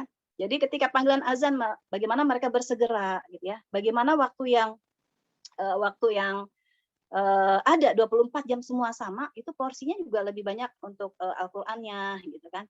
Ini sudah harus kita biasakan. Caranya orang tua menjadi qudwah. Sejak kapan? Sejak dini ya. Jadi mereka akan melihat kita gitu. Jadi kalau kita terbiasa dengan ibadah-ibadah yaumiyah itu akan menjadi terbiasa. Kalau mungkin berbagi tips gitu ya. Jadi memang yang saya tekankan itu ada waktu khusus anak-anak itu untuk membaca Al-Qur'an. Waktu itu karena ini ya, sempat ngajar dulu ya sebelum di Lebak dari pagi sampai sore, itu adalah waktu sebelum maghrib ya. Harus semuanya begitu, harus semuanya. Lama-lama itu akan menjadi kebiasaan, tanpa disuruh itu menjadi kebiasaan mereka gitu. Sehingga ketika mereka banyak tilawah, itu akan memudahkan mereka untuk banyak menghafal dan mudah menghafal gitu ya. Alhamdulillah Allah berikan kemudahan mereka untuk bisa menyelesaikan hafalannya gitu ya. Dan alhamdulillah juga kemarin ya, karena belum lama itu anak yang bungsu dia bisa mentasmikan 2 hari 30 juz. Mengapa? Ini yang perlu dibangun, kecintaan kepada Al-Quran. Jadi mereka itu butuh akan Al-Quran. Ya. Mereka butuh, mengapa? Gitu. Karena Al-Quran akan menjadi syafaat. Yang harus kita tumbuhkan pertama kali adalah cinta dulu. Kalau belum cinta sulit gitu ya untuk senantiasa bersama Al-Quran. Ya. Jadi kalau sudah cinta, itu terasa butuh, terasa kurang ketika sehari saja tidak bersama Al-Quran. Ini yang harus ditekankan, bagaimana ketaatan yang harus dijaga semua anggota keluarga, ya, kedua orang tua, dan ini yang penting karena mereka akan mencetak generasi peradaban yang juga menjadi amanah yang diberikan Allah kepada mereka. Nanti bisa dilihat tuh surat At-Tahrim ya. Juga di sini Al-Munafikun, jangan sampai anak dan harta itu menjadi fitnah gitu ya. Karena itu adalah amanah yang Allah berikan untuk orang tua. Nah, yang juga perlu kita perhatikan untuk membentuk keluarga tangguh, ya, itu sangat memperhatikan ilmu. Ya, sangat memperhatikan ilmu di sini tentu bagaimana pendidikan dan pembinaan. Kalau Ali bin Abi Thalib menafsirkan surat At-Tahrim, ya ayyuhalladzina amanu qu anfusakum wa ahlikum naro. Jaga dirimu dan keluargamu dari api neraka. Ali bin Abi Thalib mengatakan ini adalah bagaimana memberikan pendidikan dan pengajaran yang baik untuk anak-anak kita. Ya. Pendidikan dan pengajaran yang baik ya, untuk anak-anak kita. Akrimu abna'akum wa ahsinu adabahum. Muliakan anak-anak kalian dan berilah mereka pengajaran yang baik. Nah, semua anggota keluarga di sini harus memperhatikan ilmu, terutama ilmu agama. Ilmu agama gitu ya. Insya Allah may yuridillahu bihi khairan yufaqihu fiddin. May yuridillahu bihi khairan yufaqihu fiddin. Barang siapa yang Allah inginkan kebaikan baginya, yufaqihu fiddin, Allah akan memberikan pemahaman agama. Ya. Jadi ketika Allah menginginkan kebaikan bagi seseorang, maka akan dipenuhi dalam dadanya itu ilmu agama. Karena insya Allah dengan ilmu agama ini dia akan bisa membawa kehidupan dunia menjadi lebih baik. Dan ini harus senantiasa ditumbuhkan bagi keluarga-keluarga tangguh. Dan yang harus dijaga pertama kali itu adalah dan yang harus diprioritaskan adalah ilmu Al-Quran. Mengapa ilmu Al-Quran? Karena Al-Quran pedoman hidup dan dia merupakan rujukan umat Islam yang berisi lautan ilmu yang tiada bertepi. Jadi kalau usia kita ini sudah habis, kita menuntut ilmu Al-Quran, isi Al-Quran itu nggak akan pernah cukup. Gitu. Dan ini merupakan satu kewajiban. Jadi ada namanya prioritas. Nah, banyak hadis ya, karena memang waktu yang terbatas, tidak perlu kita bacakan, artinya Al-Quran menjadi syafaat bagi kita. Hujatan lana, lah hujatan alaina. Bahkan ketika seseorang itu meninggal, itu sudah terlihat syafaat Al-Quran. Disinilah, sekali lagi, keluarga tangguh, itu bagaimana memperhatikan terutama ilmu Al-Quran tadi, kemudian juga hadis Rasulullah sebagai penjelas dari Al-Quran. Nah, sirah yang perlu kita hidupkan dalam rumah, sirah ya, kemudian juga kisah-kisah sahabat, yang menjadi PR bagi orang tua. Sekali lagi ya kita mengedepankan ilmu ini, mereka harus menjadi qudwah bagi anak-anak kita ya. Dan kondisi zaman sekarang ini yang memang lagi booming itu kan artis-artis Korea ya. Artis-artis Korea bisa jadi itu menularkan ke anak-anak kita. Nah, ini harus kita perhatikan bagaimana kita mencoba menanamkan jiwa kepahlawanan mereka seperti salafun saleh terdahulu ya. Termasuk sakofah-sakofah Islami yang lain dan ilmu yang bermanfaat lainnya. Nah, mungkin yang saya ingin tekankan di sini ya, bagaimana untuk ilmu Al-Quran. Ilmu Al-Quran itu kita memperhatikan terutama bagaimana bacaan ya. Nah, bacaan Al-Quran ini kalau dalam surah Al-Muzammil, barotilil Qur'ana tartila, dan bacalah Al-Quran itu dengan tartil. Jadi kalau tartil itu merupakan suatu kewajiban membaca Al-Quran dengan tartil. Dan dikatakan kepada pemilik Al-Quran, Quran, dikatakan kepada pemilik Al-Quran, Iqra waratil kama kunta turattilu fi dunya. Jadi nanti orang yang sering baca Al-Quran dan tartil bacaannya gitu ya, itu akan naik ke surga ya. Disuruh naik ya. Ya, jadi sebanyak mana bacaan dia di dunia, itulah kedudukan tingkat keberapa dia di surganya nanti. Semakin banyak Al-Quran yang kita baca dan tartil, maka akan semakin tinggi tingkatan kita di surga Allah Subhanahu wa Ta'ala.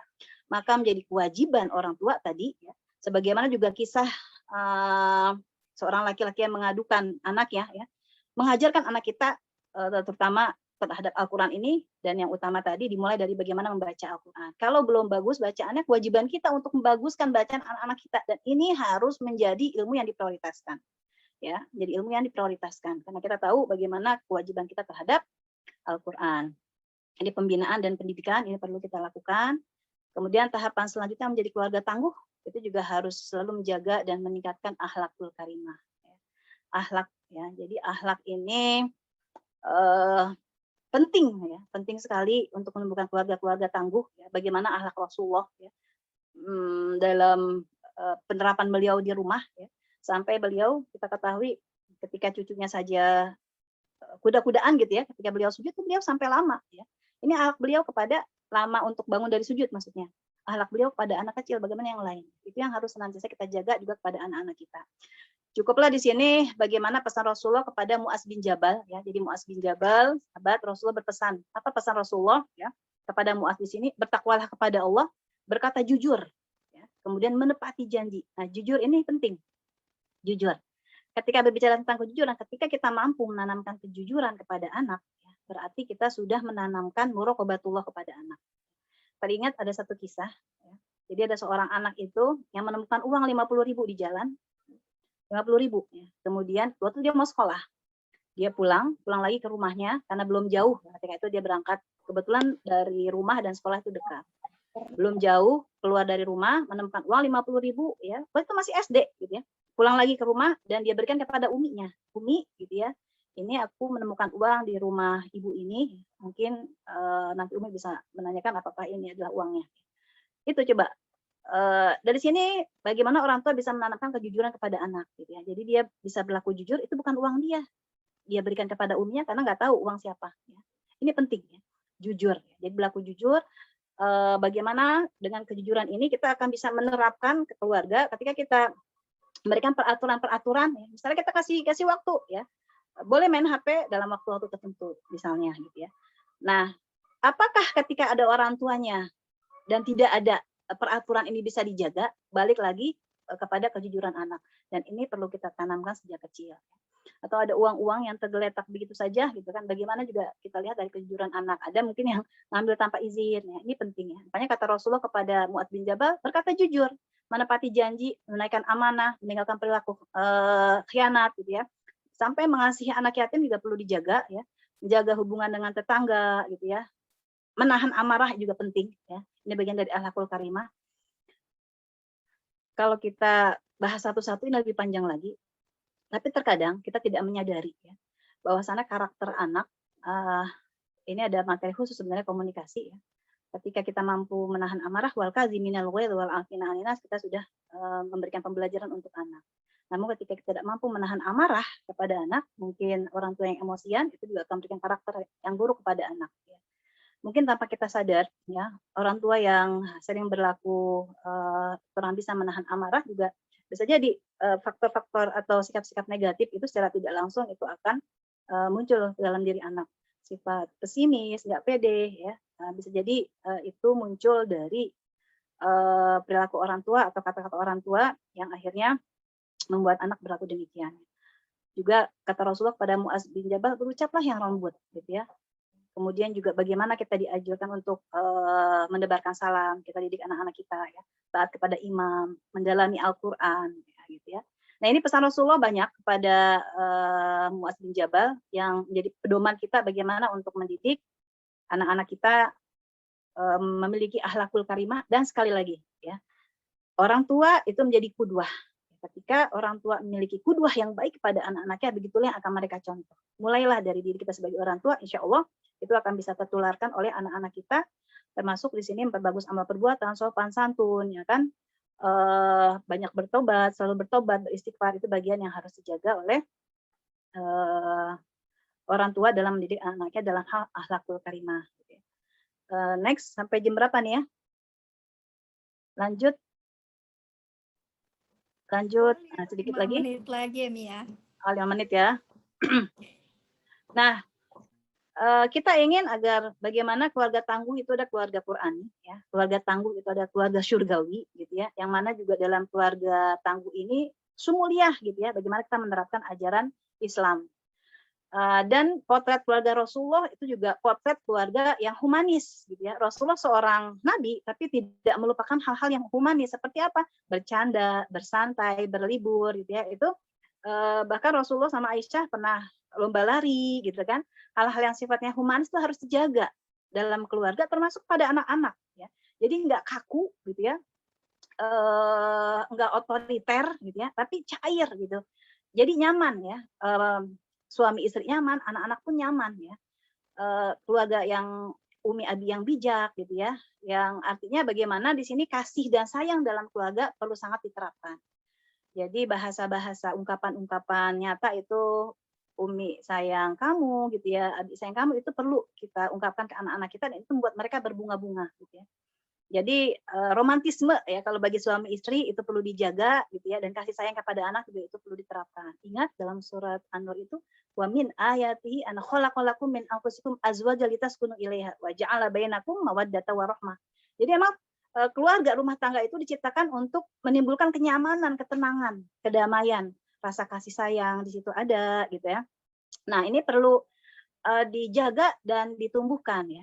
Mungkin di sini bagi yang belum menikah ya, itu nanti perlu hal artinya gini, dan bagi kita yang sudah menikah gitu ya, yang baru menikah, ya, itu kayaknya di sini banyak nih beragam ya.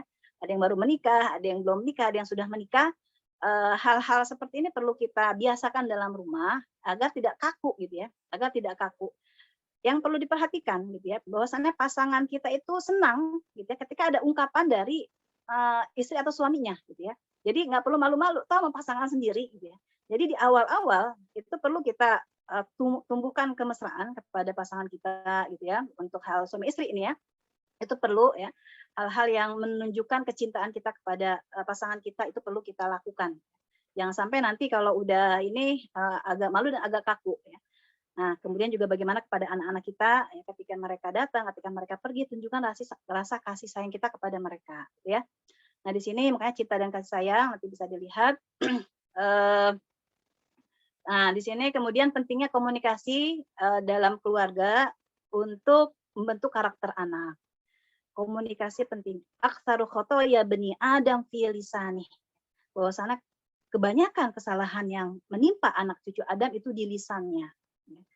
Nah, ini pengaruh sekali ya, makanya falyaqulu qaulan sadida ya. Jadi katakanlah pada mereka itu perkataan yang baik ya. Katakanlah kepada mereka perkataan yang baik. Bahkan di sini dalam surat Al-Baqarah ayat ke-83 ya. Ayat ke-83 wa qulu linnasi husnan. Wa qulu linnasi husnan dan katakanlah kepada manusia perkataan yang baik ya. Kepada manusia saja kita harus berkata yang baik, apalagi kepada keluarga yang kita punya tanggung jawab besar kepada mereka. Yang kita punya tanggung jawab untuk menyelamatkan mereka dari nerakanya Allah dan memasukkan mereka ke dalam surganya Allah. Sehingga di sini bagaimana pola komunikasi yang efektif, yang sehat, yang baik perlu kita jaga dan ini sangat tergantung kepada pengolahan emosi gitu ya. Pengolahan emosi jiwa kita. Karena biasanya kalau lagi nggak stabil jiwanya itu akan berpengaruh ke kata-kata gitu ya. Nah, disinilah perlu pengendalian diri yang baik ya, pengendalian diri yang baik sehingga tidak keluar dari kata-kata itu kata-kata yang nyelekit gitu kan. Jadi ketika kita membiasakan komunikasi yang baik sampai anak-anak kita pun nanti santun dalam berbicara. Santun ya, sopan ya. Bukan tipe seorang yang kalau bicara tuh nyelekit gitu ya. Nah, ini yang perlu kita jaga, pengolahan emosi. Karena waktunya mungkin sudah habis. Yang terakhir ya, keluarga itu adalah amanah yang besar dari Allah Subhanahu wa taala. Ya, amanah yang besar, kullukum ra'in wa kullukum mas'ulun an ra'iyatihi. Setiap kalian adalah pemimpin dan setiap pemimpin akan ditanggung jawab terhadap apa-apa yang kalian pimpin ya.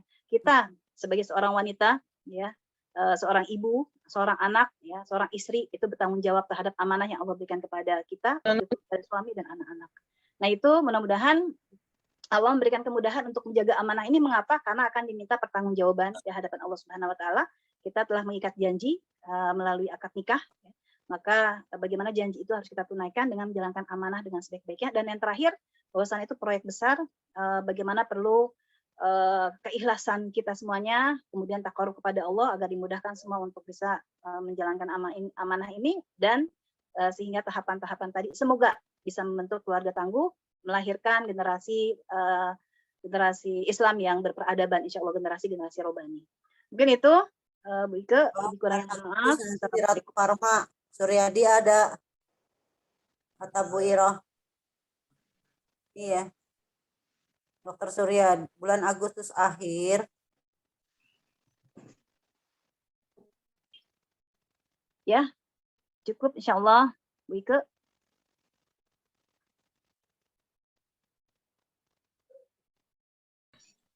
Sinyalnya tadi hilang di saya. Oh, Baik, terima kasih Ustazah Eva yang telah memberikan banyak inspirasi ya. Beliau memang keluarga yang fokus sekali dalam memuliakan Al-Quran. Sangat menginspirasi, mudah-mudahan kita semua juga bisa seperti keluarga beliau, yang mana beliau juga menyontoh dari keluarga Rasulullah dan keluarga para sahabat. Gitu ya. Kayaknya nih sudah agak-agak pegel ya duduk, karena dari pagi ya. Saya meminta tolong ibu-ibu semua untuk open kamera. Semuanya open kamera. Kita peregangan sebentar. Silahkan di open kamera, kemudian tangannya dikeataskan. Silahkan tangannya dikeataskan. Seperti ini ya, kalau di kampung itu biasanya kalau manggil burung tuh biasanya gini ya, ini nggak kelihatan ya tangan saya ya. Ya, melambai-lambai. Silakan dilambai-lambaikan sebanyak 5 kali.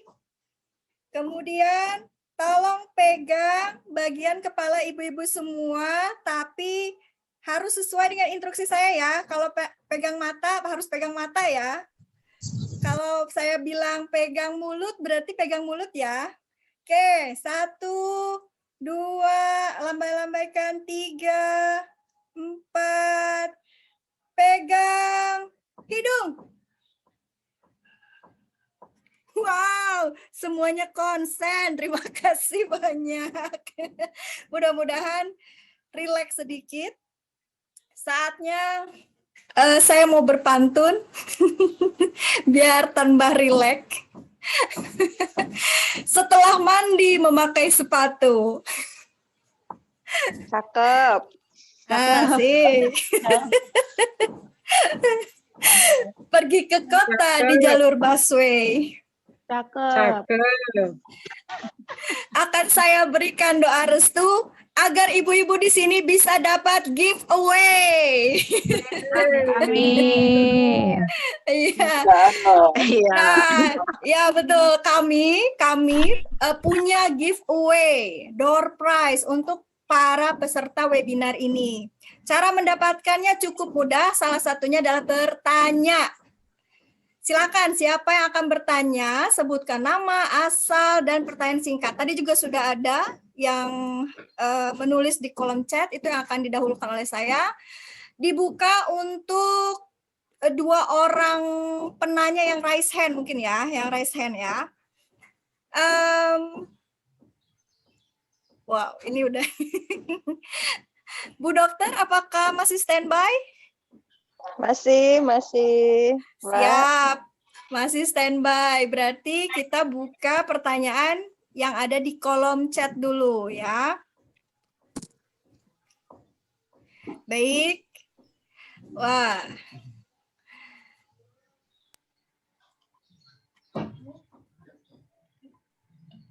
Yang pertama ini dari Ibnu Suryadi. Ada bapak-bapak di sini? Mungkin pakai akun suaminya kali ya. Mohon izin bertanya, apakah pembagian menu yang akan dikonsumsi berdasarkan kuantitas dari menu tersebut atau kandungan vitaminnya? Oh, maksudnya mungkin yang lebih penting yang mana gitu ya, kuantitas. Ya, kurang lebih begitu ya, kuantitasnya atau dari kandungan vitaminnya gitu ya. Ini mungkin untuk Bu Dokter. Silakan Bu Dokter, bisa langsung ditanggapi. Terima kasih pertanyaannya. Tadi pertanyaannya, kalau kita makan ini sebenarnya mau ngelihat kuantitasnya, ya kuantitas dari vitaminnya atau jumlah dari makanannya seperti itu. Sebenarnya hal ini berkaitan sih, ibu-ibu sekalian, ikhwatilah sekalian. Jadi kalau kita tadi ngelihat secara detail, ternyata setiap sumber makanan itu ada rekomendasi angka kecukupan gizinya, ya, seperti itu. Misalnya tadi saya sebutkan kalau vitamin C itu kebutuhan seharinya sekitar 70 75 sampai 90 mg per hari biar bisa tercukupi, biar bisa sehat ya, yang berdasarkan rekomendasi dari Menteri Kesehatan seperti itu. Nah, di bawahnya tadi saya mencontohkan per 100 gram makanan apa sih ya biar kita bisa mencukupi makanan tersebut ya seperti itu. Tadi dicontohkan misalnya per 100 gram pepaya sudah bisa mencukupi kebutuhan sehari-hari. Berarti dalam pikiran kita berarti dalam sehari anak-anak di rumah, diri kita, suami kita, seluruh anggota keluarga paling enggak ya makan buah pepaya 100 gram nih ya biar mencukupi kebutuhan sehari-hari. Itu hanya dari satu zat gizi saja, vitamin C saja. Kalau nggak ada pepaya gimana dok? Tadi ada jambu biji, ada cabai, ada kiwi ya seperti itu. Tinggal tadi nanti saya kasih ininya apa namanya PowerPoint yang akan saya berikan, yang tadi saya jadikan sebagai materi, biar nanti bisa di-refresh kembali oleh ibu-ibu sekalian ya, seperti itu. Nah, cuma mungkin nanti akan sulit ya, akan sulit untuk kita kemudian menghitungnya satu persatu seperti itu. Sehingga memang akhirnya Menteri Kesehatan itu mempermudahnya dengan menggunakan isi piringku yang bervariasi, bermacam-macam, berwarna-warni. Karena kalau kita menggunakan piring kan jadi mudah. Pokoknya yang penting di piring kita itu isinya ada makanan pokok, ada sayur, ada lauk hewan, lauk tumbuhan, ada buah-buahan seperti itu per makannya ya. Jadi paling mudah seperti itu. Meskipun tadi jawabannya berkaitan antara jumlah makanan sama jumlah zat gizi, jumlah vitamin yang kita siapkan setiap hari-hari. Dan ini ternyata cukup rumit menghitungnya ya, dan makanya dalam gizi itu dikenal sebagai personalized ya, kita menghitungnya per masing-masing, apalagi kalau mereka yang punya sakit-sakit tertentu kayak misalnya punya diabetes dan lain-lainnya, kita ngitungnya juga ngitung sesuai kebutuhan agar nanti tidak mengganggu kesehatannya beliau seperti itu. Mungkin itu yang bisa saya jawab, Mbak Iki. Siap, terima kasih banyak. Jadi tadi ya sangat berkaitan, kemudian masing-masing orang itu berbeda kebutuhannya begitu ya dok ya. Oke, ini ada pertanyaan berikutnya, tapi saya kurang bisa mencerna ini. Bagaimana pendapat Bu Dokter mengenai minum air mineral di botol-botol atau di galon-galon? Mungkin Bagaimana maksudnya kan kita ada yang minum masak sendiri begitu ya Mbak Ike ya. Kan ada yang kita masak sendiri, ada yang dia beli gitu lah, beli di galon seperti itu. Jadi sebenarnya ciri-ciri air yang sehat itu air kalau dalam ini ya, dalam panduan dari Menteri Kesehatan itu tidak berwarna, tidak berbau, tidak berasa ya. Kalau misalnya memang tidak ada tambahan zat gizi atau tidak ada tambahan instrumen atau tambahan tertentu, harusnya minuman yang sehat itu tidak berwarna, tidak berbau dan tidak berasa seperti itu. Nah, jadi paling mudah dengan seperti itu, meskipun harus ada pemeriksaan tambahan. Tapi kalau kita mau mudahnya, ini minuman yang kita makan harus tidak berbau, tidak berasa. Minum yang kita minum tidak berbau, tidak berasa, dan tidak berwarna ya, seperti itu. Jernih, bukan putih. Kadang-kadang kan kita nyebutnya air putih, padahal warnanya bukan putih ya, ibu-ibu sekalian, mbak-mbak sekalian. Warnanya kan jernih, air bening ya, di tempatnya itu seperti itu. Tapi kadang kita nyebutnya air putih gitu, padahal air putih air susu ya, bukan warnanya putih ya, begitu. Nah, jadi bagaimana dengan minum air yang di galon? Nah, sepanjang memang air-air tersebut ya, jadi sudah ada terdaftar, artinya kalau di perusahaan air galon itu dia sudah terdaftar di ada BPOM-nya seperti itu, ada dapat izinnya ya, artinya dia beroperasi itu sudah lewat dari proses-proses pemantauan dari instansi-instansi terkait, jadi memang sudah dikatakan relatif aman, sah-sah saja, boleh-boleh saja ya, seperti itu. Jadi tidak masalah ya, itu masuk dalam hitungan tadi, perharinya seseorang butuh 7-8 gelas, kalau dewasa anak-anak tadi 6-7 gelas ya, seperti itu. Kalau orang tua 6 gelas. Jadi masuk ke dalam hitungan itu ya. Jadi tidak masalah menggunakan air galon pun ataupun air yang kita masak sendiri di rumah, yang penting kita pastikan paling mudah tadi tidak berwarna, tidak berasa, dan tidak berbau seperti itu. Mungkin itu Mbak. Baik, Bu. Siap, terima kasih Bu Dok Amel. Ada satu pertanyaan, ini mungkin buat Ustazah Eva ya. Pertanyaan dari Salma HJ. Ini Ibu atau Nona? Saya kurang paham. Saya bacakan. Izin bertanya bagaimana cara yang tepat untuk mengkondisikan anak usia 5 tahun ke bawah dalam hal sholat dan mengaji agar bisa menumbuhkan kecintaan terhadap Allah dan Al-Quran tanpa ada rasa paksa atau terbebani. Batasan ketegasannya itu seperti apa? Silakan. Ibu Eva masih ada? Iya. Oke, Baik, siap. Bu Ike, terima kasih atas pertanyaannya. Jadi bagaimana menumbuhkan cinta Al-Quran kepada anak di usia 5 tahun gitu ya? Di usia 5 tahun. Jadi boleh dikatakan balita ya, bayi di bawah usia 5 tahun. Jadi cara kita menumbuhkan tanpa ada paksaan kepada anak, ya, sekali lagi pertama dan utama. Ya. Pertama dan utama itu adalah kita orang tua harus menjadi qudwah cermin untuk anak-anaknya. Jangan kita mungkin nasihatin anak untuk bersama Al-Quran, tapi kita sendiri itu jarang terlihat memegang mushaf Al-Quran. Yang pertama, jadikan kita sebagai qudwah dan contoh bagi anak-anak.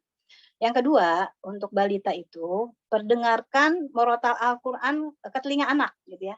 Jadi sering-seringlah, karena anak masih 5 tahun itu kan belum bisa baca Al-Quran ya, kebanyakan, maka sering-sering diputar murotal Al-Quran agar telinga yang terbiasa mereka dengar itu adalah Al-Quran. Ya, itu salah satu cara untuk menumbuhkan, gitu ya. Nah, sampai ada seorang santri MKL, gitu ya, ketika dia belum pernah menghafal Al-Quran sebelumnya, ya memang masih 0, tapi ketika waktu itu dimulai dari surat Al-Baqarah juz 1, padahal dia sebelumnya menghafal, itu cepat sekali, ya, waktunya cepat sekali. Ternyata ketika saya tanya, ternyata memang setiap saat ibunya itu selalu menyetel surat Al-Baqarah saat menjelang tidur. Itu diantara salah satu tips untuk menumbuhkan kecintaan anak tanpa dipaksa. Jadi itu yang selalu mereka dengar. Nah, yang ketiga, dengan suasana santai ya, berikan pemahaman ya, walaupun insya Allah 5 tahun ini sudah bisa diajak diskusi lah ya, gitu ya, tentang alasan kita mengapa harus mencintai Al-Quran. Itu perlu kita berikan alasan-alasan kepada anak, termasuk dia kalamullah yang turunkan kepada Allah melalui Rasulullah ya, sebagai syafaat bagi umat Islam, akan menyelamatkan kita nanti. Mau nggak diselamatkan dengan Al-Quran? Ya, makanya cintai Al-Quran agar Al-Quran mencintai kita. Nah, itu yang perlu juga kita biasakan ke anak-anak. Kemudian ya, beri waktu khusus untuk Al-Quran. Jadi biasakan di semua keluarga itu ada waktu itu bersama Al-Quran. Apalagi ini di usia 5 tahun tadi. Misalnya tadi ya, habis maghrib ya. Dulu yang saya biasakan seperti itu ke anak-anak. Jadi habis maghrib itu adalah waktu untuk bersama Al-Quran. Jadi nggak ada agenda lain. Habis sholat maghrib itu mereka semua sibuk dengan Al-Quran. Walaupun awal-awal itu masih harus disuruh. Ya. Tapi kondisikan seperti itu. Ada waktu khusus semua keluarga termasuk ayah bundanya itu bersama Al-Quran dan ajak anak untuk terlibat di situ karena tadi sudah kita kasih pengertian. Kemudian dengan demikian akan terpatri dalam diri anak bahwasannya Al-Quran ini sesuatu yang penting gitu ya. Dia bukan sesuatu hal yang bisa dilakukan secara kalau ada waktu sempat baru baca Al-Quran, tapi menjadi satu prioritas. Dan yang terpenting buat waktu khusus tadi ya, menjadi satu agenda utama, bukan waktu sampingan, bukan waktu sisa. Kalau ada waktu baca Al-Quran, kalau enggak tidak baca Al-Quran, terutama orang tuanya gitu. Jadi emang ada satu khusus, yang mau nggak mau itu kita harus bersama Al-Quran. Nah, salah satu juga untuk mencintai Al-Quran, apalagi anak usia itu seperti itu masih enak, masih gampang untuk mengajarkan Al-Quran. Ajarkan anak seayat 2 ayat setiap hari. Ya kita ada schedule. Pokoknya anak saya dalam sehari itu harus 2 ayat hafal. Maka kita bacakan kepada mereka, anak itu ikutin, walaupun sambil main. Anak itu sambil megang mainan gitu ya, sambil ngutak-ngatik apanya gitu ya. Kita ajarkan mulai misalnya dari Anas, bisa ya, dari Al-Fatihah misalnya, dari Al-Fatihah kita ajarkan. Itu walaupun sambil main nggak apa-apa, sambil nyamannya anak. Itu kita ajarkan, kita targetkan misalnya sehari 2 ayat pendek misalnya. Nah, itu akan menjadi satu hal, insya Allah hal-hal yang menumbuhkan kecintaan anak itu kepada Al-Quran. Setelah dewasa, nggak pakai disuruh lagi, insya Allah mereka akan cepat menjadi seorang hafiz Al-Quran. Ya, syukur-syukur nanti ketika sudah dewasa, tunjang dengan satu pendidikan yang memang menunjang untuk mereka menjadi hafizul Quran. Gitu ya. mencetak Al-Quran yang mana kita tahu Hafizul Quran itu akan memberikan syafaat bagi kedua orang tuanya, diberikan mahkota dan jubah kehormatan. Mungkin itu, insya Allah. Semoga Terima bermanfaat. kasih. Siap, sangat bermanfaat sekali. Ini banyak pertanyaan nih, Masya Allah nih panitia. Gimana nih ya? Tapi ini pertanyaannya bagus-bagus. Saya pilih saja ya yang menurut saya pribadi ini wajib juga diketahui oleh semua orang.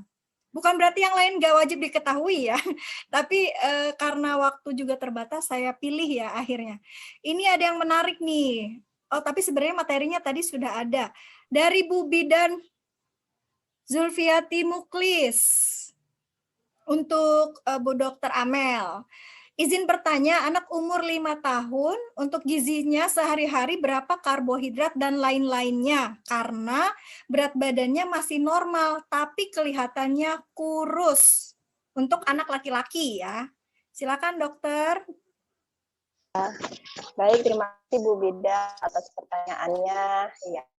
Jadi pertama tentang gizi anak-anak kita ini. Jadi sebenarnya kalau kita mau melihat ini anak saya normal atau tidak, kurus atau tidak, sesuai dengan usia pertumbuhannya atau tidak, berat dan tinggi badannya, seperti itu. Saya menganjurkan sekali ibu-ibu sekalian, Bu Bidan dan teman-teman sekalian menggunakan setidaknya suatu alat ukur pemantauan. Biasanya kita masuk nih ke websitenya IDAI, Ikatan Dokter Anak Indonesia, begitu carilah kurva pertumbuhan, ya, kurva berat badan berdasarkan usia, tinggi badan berdasarkan usia, berat badan berdasarkan tinggi badan untuk anak kita. Ya. Jadi anak kita ini apakah laki-laki, apakah perempuan, berapa usianya, terus cari kurvanya di situ. Jadi nanti cari di website, atau kalau misalnya sudah rajin datang ke Posyandu, di situ Posyandu itu kan juga ada ya Bu ya, ada kayak semacam kurva pertumbuhan seperti itu, lihat di sana. Tetapi jangan hanya berat badan, yang dilihat juga tinggi badannya. Karena untuk mengukur apakah dia ini sehat atau tidak, berat badan zat gizinya cukup atau tidak, yang kita lihat adalah dua, berat badannya dan juga tinggi badannya. Jadi kebanyakan orang tua ini hanya khawatir dengan beratnya, tapi tidak khawatir dengan tinggi badannya. Padahal tinggi badan itu menunjukkan kekurangan zat gizi jangka panjang. Makanya Indonesia itu mengalami kondisi ada yang namanya stunting atau pendek ya, seperti itu. Ini kita kesampingkan dulu tentang genetik atau artinya orang tuanya pendek-pendek itu kita kesampingkan ya, seperti itu. Kita tidak berbicara tentang itu, tapi kalau kita berbicara tentang gizi, dua yang dilihat, berat badannya dan juga tinggi badannya. Jangan hanya berat badannya. Bisa jadi Ananda, putri Bu Bidan ini atau putra Bu Bidan ini, mungkin dia kurus, tetapi tinggi badannya juga dia tinggi, sehingga tampaknya ini kurus seperti itu. Nah, ini saya karena tidak bisa melihat langsung dan tidak tahu beratnya secara langsung, tadi saya arahkan, coba Ibu punya kurva, download kurva berat badan dan tinggi badan, Ibu lihat ya Bu ya, apakah dia masih di rentang normal atau tidak. Jadi jangan terlalu khawatir kurus, tapi kemudian tidak memperhatikan terkait dengan tinggi badannya. Itu yang pertama. Kemudian yang kedua, bagaimana dengan makanan? Ya, makanan untuk Ananda kita ini kebutuhan karbohidratnya tadi ya. Jadi kalau untuk kebutuhan karbohidratnya Ananda itu biasanya kita menggunakannya ini menghitung dulu total kalori kebutuhan Ananda berapa Bu ya. Jadi misalnya nih Ananda 5 tahun, beratnya anggaplah misalnya 20 kilo misalnya begitu ya, 20 kilo. Nah, beratnya kebutuhannya Ananda itu sekitar 20 dikali 60 ya. 20 dikali 70 kilokalori. Jadi perharinya dia butuh sekitar 1.400 kalori sampai 1.500 kalori. Jadi biasanya anak-anak 5 tahun kita memberinya di kisaran 60 sampai 70 kalori per kilogram berat badan. Jadi misalnya Ananda beratnya 20, kita tinggal kalikan saja karena usianya tadi 5 tahun ya. Kita kalikan dengan 70 berarti seharinya dia butuh 1.400 kilokalori ya, seperti itu. Nah, berapa gram karbohidratnya? Kita ambil 60% dari kalori tersebut. Tadi misalnya 1.500, 60%-nya berapa dari 1.500 itu sekitar 900 kalori. Nah, 900 kalori ini dibagi menjadi 4 karena 1 gram karbohidrat itu dibagi 1 gram karbohidrat itu dia ini ya 1 gram mengandung 4 kalori ya. Jadi tadi misalnya 1.500 deh, 1.500 kalori kita kali atau kita ambil 60%-nya saja. Jadi dia karbohidratnya itu harus mengandung 900 kalori. Berarti kira-kira berapa gram? Ya tinggal kita bagi 4. Berarti perharinya mengandung 225 gram karbohidrat. Begitu komposisinya. Jadi biasanya kita hitung total dulu kebutuhan kalorinya berapa pada Ananda tersebut. Kita ngambil berapa gram nih karbohidratnya, biasanya kita ambil 60% dari total kalorinya. Nah, segitulah kebutuhan karbohidrat dari Ananda tersebut. Jadi kita hitung per masing-masing orang sesuai dengan kalori kebutuhannya masing-masing. Ananda masing-masing, seperti itu. Mungkin itu yang bisa saya sampaikan. Terima kasih Dr. Amel. Kayaknya memang slide yang tadi yang di awal harus dimiliki oleh semua peserta termasuk saya. Soalnya saya juga ingin berhitung tentang gizi anak-anak saya ini. Baik, ibu-ibu sekalian, waktunya sangat terbatas, tapi saya kasih kesempatan untuk satu orang tadi yang sudah raise hand, berani untuk raise hand. Tadi ada, mana tadi yang raise hand? Tidak jadi bertanya yang raise hand tadi? Aku aja, Oke. Aku boleh nggak Bu Ike? Oke, silakan Ami Raffi. Iya, Assalamualaikum warahmatullahi wabarakatuh. Halo, kedengeran nggak? Waalaikumsalam warahmatullahi. Siap. Ya. Ya, maaf ya ini kalau kedengaran suara mesin cuci sambil nyuci soalnya. Bentar. Iya, makasih Bu Ike kesempatannya. Mau tanya untuk Bu Eva mungkin ya? Ini mau tanya terkait dengan tadi materinya generasi lemah ya. Gitu, kita kan nggak pengen meninggalkan anak-anak kita dalam kondisi generasi lemah gitu. Terus kemarin karena baru kelulusan SD anak-anak kan kebetulan banyak ada juga beberapa teman yang punya cerita yang sama gitu kebetulan. Jadi anak-anak mereka itu pada nggak mau dipondokkan gitu. Nah, sedangkan kondisi seperti ini kan kalau untuk belajar di rumah tantangannya berat banget ya buat orang tua terutama. Ngajar anak-anak itu kan aduh bikin stres lumayan gitu buat orang tua terutama buat ibunya gitu. Nah, terus terkait untuk anak-anak yang nggak mau dipondokkan gitu meskipun sudah dikasih pengertian sedemikian rupa tapi mereka pengen tetap melanjutkan di sekolah pilihan mereka sendiri. Itu seperti apa yang harus kita lakukan sebagai orang tua gitu. Terus kalau misalnya kita harus tetap kapan kita ngikutin keinginan mereka gitu. Itu aja mungkin. Terima kasih kesempatannya. Assalamualaikum warahmatullahi wabarakatuh. Waalaikumsalam Warahmatullahi wabarakatuh. Silakan Umi langsung. Ya, terima kasih ya Umi Raffi ya atas pertanyaannya. Ya, ini banyak ya kondisi seperti ini ketika orang tua menginginkan sekolah yang terbaik untuk anak-anaknya, ya, tapi justru anaknya memiliki pilihan sekolah tersendiri. Bagaimana sikap kita sebagai orang tua? Ya. Di sini bahwasannya yang perlu kita tekankan orang tua itu memiliki peran, ya, peran penting, peran strategis, ya, untuk mengarahkan anak. Ya. Jadi kalau tadi ya ayyuhalladzina amanu qu anfusakum wa ahlikum naro termasuk mendidik, mengajari dan mengarahkan anak ya, kepada hal-hal yang lebih baik. Termasuk bagaimana orang tua karena mereka adalah sebagai pemimpin dalam rumah tangga termasuk ayah dan ibu, bagaimana bisa mengarahkan anak-anaknya untuk tentu memilih sesuatu yang baik dan tepat termasuk masalah sekolah ya. Jadi sekolah ini memiliki peran yang amat sangat penting pada anak-anak kita gitu ya. Kenapa? Karena sekolah ini tempat mereka dalam jangka waktu yang cukup lama untuk menerima ilmu. Kalau kita salah pilih sekolah, maka tanggung jawab kita sebagai orang tua. Ya. Karena itu yang perlu digarisbawahi adalah mengarahkan kepada anak dan memberikan pengertian kepada anak. Kalau seandainya memang sekolah yang mereka ingini itu baik, menurut kriteria kita sebagai orang tua, gitu ya, dan juga tentu kita balik lagi, bagaimana dari sisi pertumbuhan pribadi mereka, keislaman mereka. Kalau memang baik dan itu bagus, itu nggak masalah, gitu ya. Tapi kalau ternyata itu tidak baik untuk nanti pertumbuhan mereka, ya, kemudian karakter akhlak mereka, termasuk keagamaan mereka, maka di sini kita harus bersikap tentu tegas dan bijak gitu kepada anak, kita arahkan dengan sebaik-baiknya, ya. Insya Allah ketika anak itu memiliki rasa takrim, hormat kepada orang tua, insya Allah mereka itu akan menurut kepada orang tua, gitu ya. Jadi di sini kita garis bawahi, ketika memang keinginan anak itu sekolahnya termasuk sekolah yang baik, nggak apa-apa kita turutin. Tapi kalau ternyata sekolahnya itu sangat mengkhawatirkan, misalnya untuk tumbuh kembang mereka, terutama akhlak, ini kita perlu arahkan kepada mereka.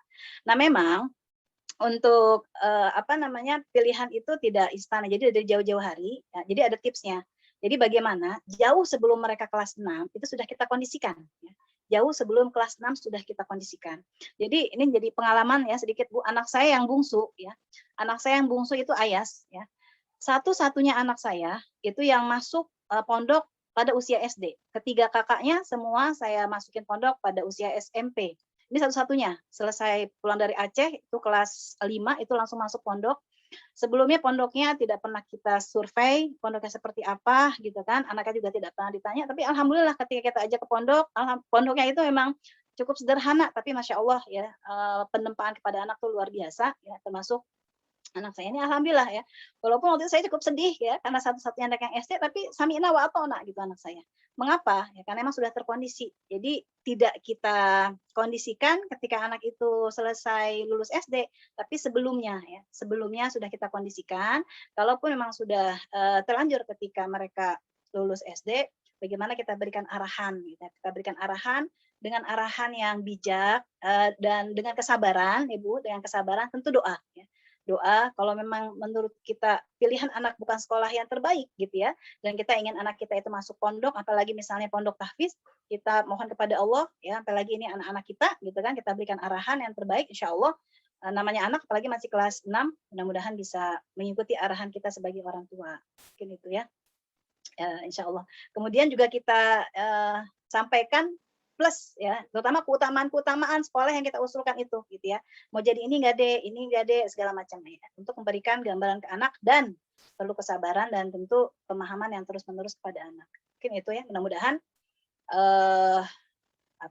anak itu tanpa dipaksa dan tanpa merasa tertekan itu bisa masuk sekolah yang baik sesuai dengan keinginan dan harapan ayah dan bundanya, insyaallah. Tidak ada orang tua yang menginginkan kebaikan anak kecuali sekolah yang terbaik untuk anak-anaknya, terutama bagaimana untuk kehidupan akhiratnya, kebaikan agamanya yang tentu itu akan menyelamatkan kepada kehidupan dunia. Itu mungkin. Ya. Jazakillah Umi. Ya, Mbak Yaki. Ya, terima kasih. Umi Raffi ya. Hadir. Udah, turun ke. Ya. Mudah-mudahan terjawab ya. Insya Allah. Insya Allah. Ini Masya Allah nih ya, pertanyaan sangat banyak sekali, tapi tanpa mengurangi rasa hormat, yang belum terjawab pertanyaannya ini mohon maaf sekali, terpaksa kami tidak bisa memfasilitasi. Ya kita berdoa semoga akan ada webinar selanjutnya yang akan membahas masalah-masalah kerumah tanggaan lainnya gitu ya. Terutama tentang dulu itu pernah beberapa kali kita mengadakan sekolah pranikah gitu ya. Kemudian masalah keharmonisan keluarga. Mudah-mudahan nanti next akan ada lagi gitu ya di kesempatan-kesempatan lainnya. Sekali lagi mohon maaf ini yang banyak bertanya di kolom chat, karena waktunya terbatas kami tidak bisa memfasilitasi. Oke, baik yang raise ya. Bisa via WA mungkin. Iya. Panitia fasilitasi nanti. Betul, makanya masuk grup ya, makanya masuk grup ya, undangan grup, karena kalau di grup enak ya berbagi ilmunya enak gitu, satu kali berbagi tapi yang menyimak banyak orang gitu ya. Kayaknya saya harus closing ini ya untuk materi hari ini. Terima kasih sekali untuk Bu Dokter Amel. Semoga tetap semangat ya Bu Dokter. Semangatnya itu semangat luar biasa kalau Bu Dokter ini ya. Amin, insya Allah. Selalu mengisi seminar di mana-mana, itu yang Masya Allah sekali gitu ya, jadwal padat. Semoga sehat-sehat Dok. Amin, amin semuanya. Juga sehat-sehat nje ibu-ibu. Ini kecampur-campur nje ngapunten, kalau di Solo itu nje itu tambahan. Ya nje. Jadi apa namanya, kalau yang dari Jawa Tengah insya Allah sudah familiar dengan nje. Tadi maaf ditambah-tambah ada nje-nya, padahal juga bukan orang Jawa, saya itu ibu-ibu sekalian. Asli murni dari Lampung. Tapi memang karena lebih lama saya tinggal di Jawa, di Solo dibanding di Lampung, akhirnya ya kecampur-campur sedikit bahasanya. Mohon maaf, ngapunten.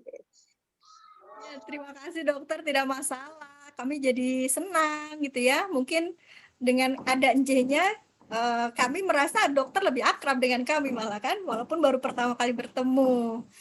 Terima kasih juga untuk Ustazah Eva yang telah memberikan banyak sekali spirit dan motivasi, juga banyak memberikan inspirasi. Mudah-mudahan keluarga kita juga sama ya, keluarga yang belajar mencintai Al-Quran dan belajar mengikuti sunnah-sunnah Rasulullah gitu ya, Masya Allah.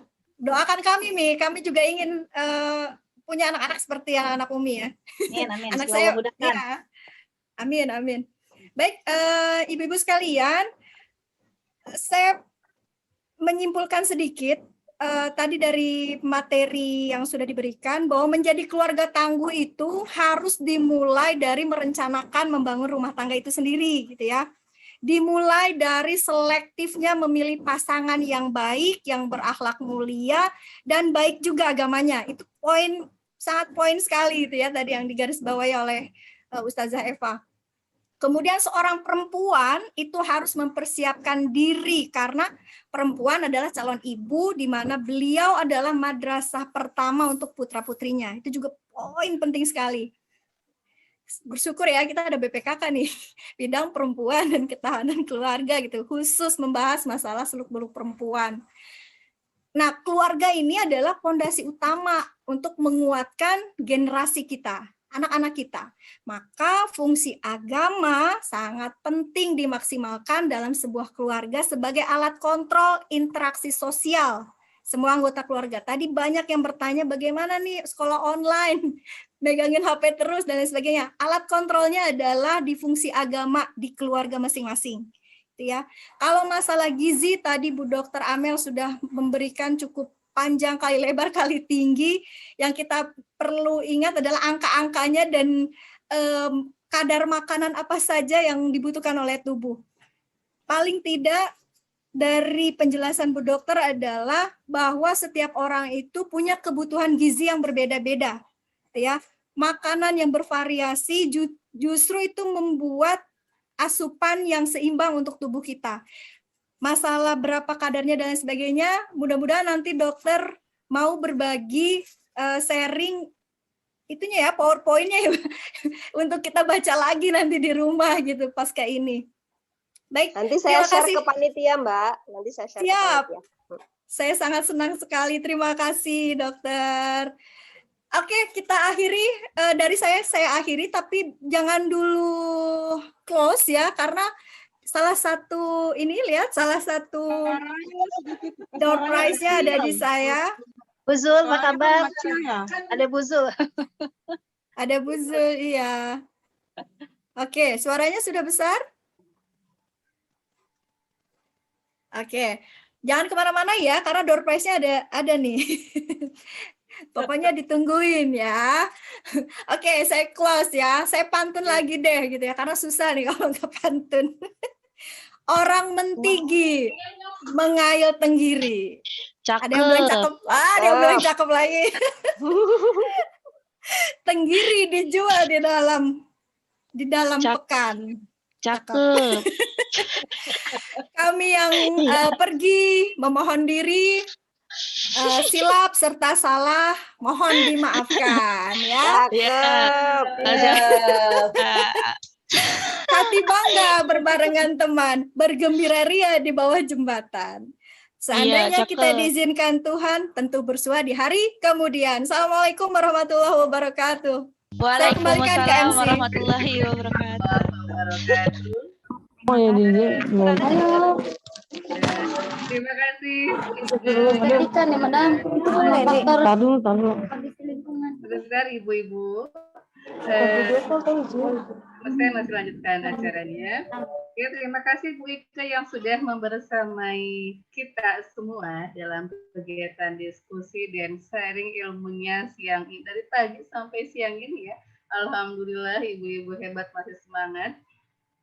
Oke, tadi pantunnya juga cukup menghibur. Saya nggak bisa pantun ya.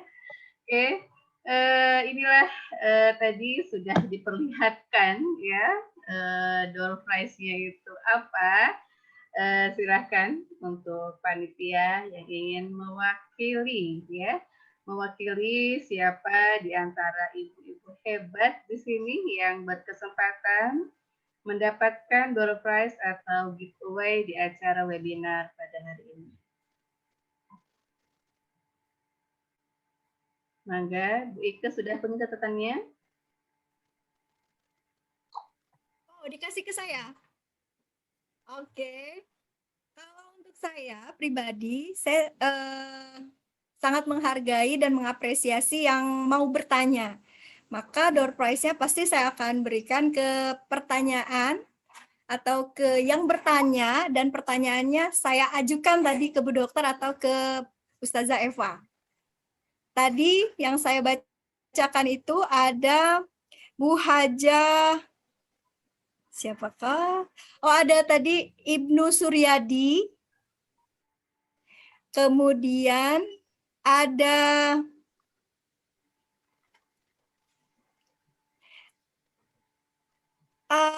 siapa ini? Ibu Salma HJ. Kemudian ada Ibu Zulfiati Mukhlis. Kemudian tadi yang tentang galon ada Bu Reni Novianti. Satu lagi tadi yang raise hand yaitu Ami Raffi. Ada berapa tuh? Jangan lupa dicatat. Semoga panitia mencatat ya, karena nanti saya lupa.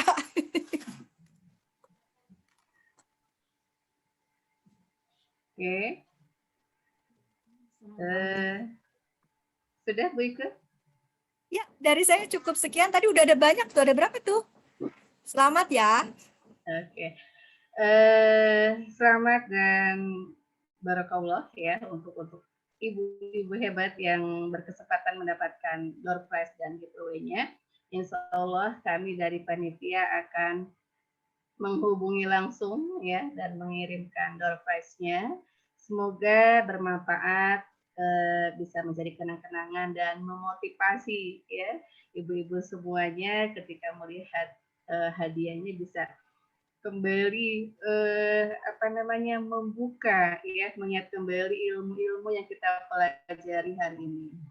Dan dalam kesempatan ini sekaligus kami dari panitia pelaksanaan Hari Keluarga Nasional dan Hari Anak Nasional akan memberikan informasi bahwasannya kami di sini membuka sarana konsultasi keluarga, di mana konsultasi keluarga ini adalah, mungkin Bu Nui bisa memberikan gambaran slide-nya.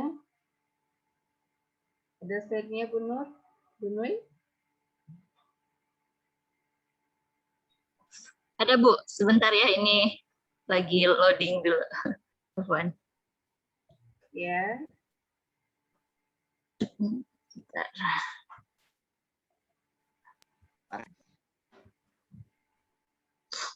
Kami akan launching layanan konsultasi keluarga, di mana kegiatan ini adalah salah satu program dari tim BPKK yang akan menjadi wadah, ya, yang akan menjadi wadah dalam mewujudkan misi dari PKS, yaitu menjadi Partai Islam Rahmatan lil Alamin. Program ini merupakan khidmat kami kepada masyarakat, khususnya yang berdomisili di Kabupaten Lebak, karena kami sangat aware dan kami sangat konsen terhadap tantangan, ya, tantangan segala permasalahan terkait dengan keluarga Indonesia.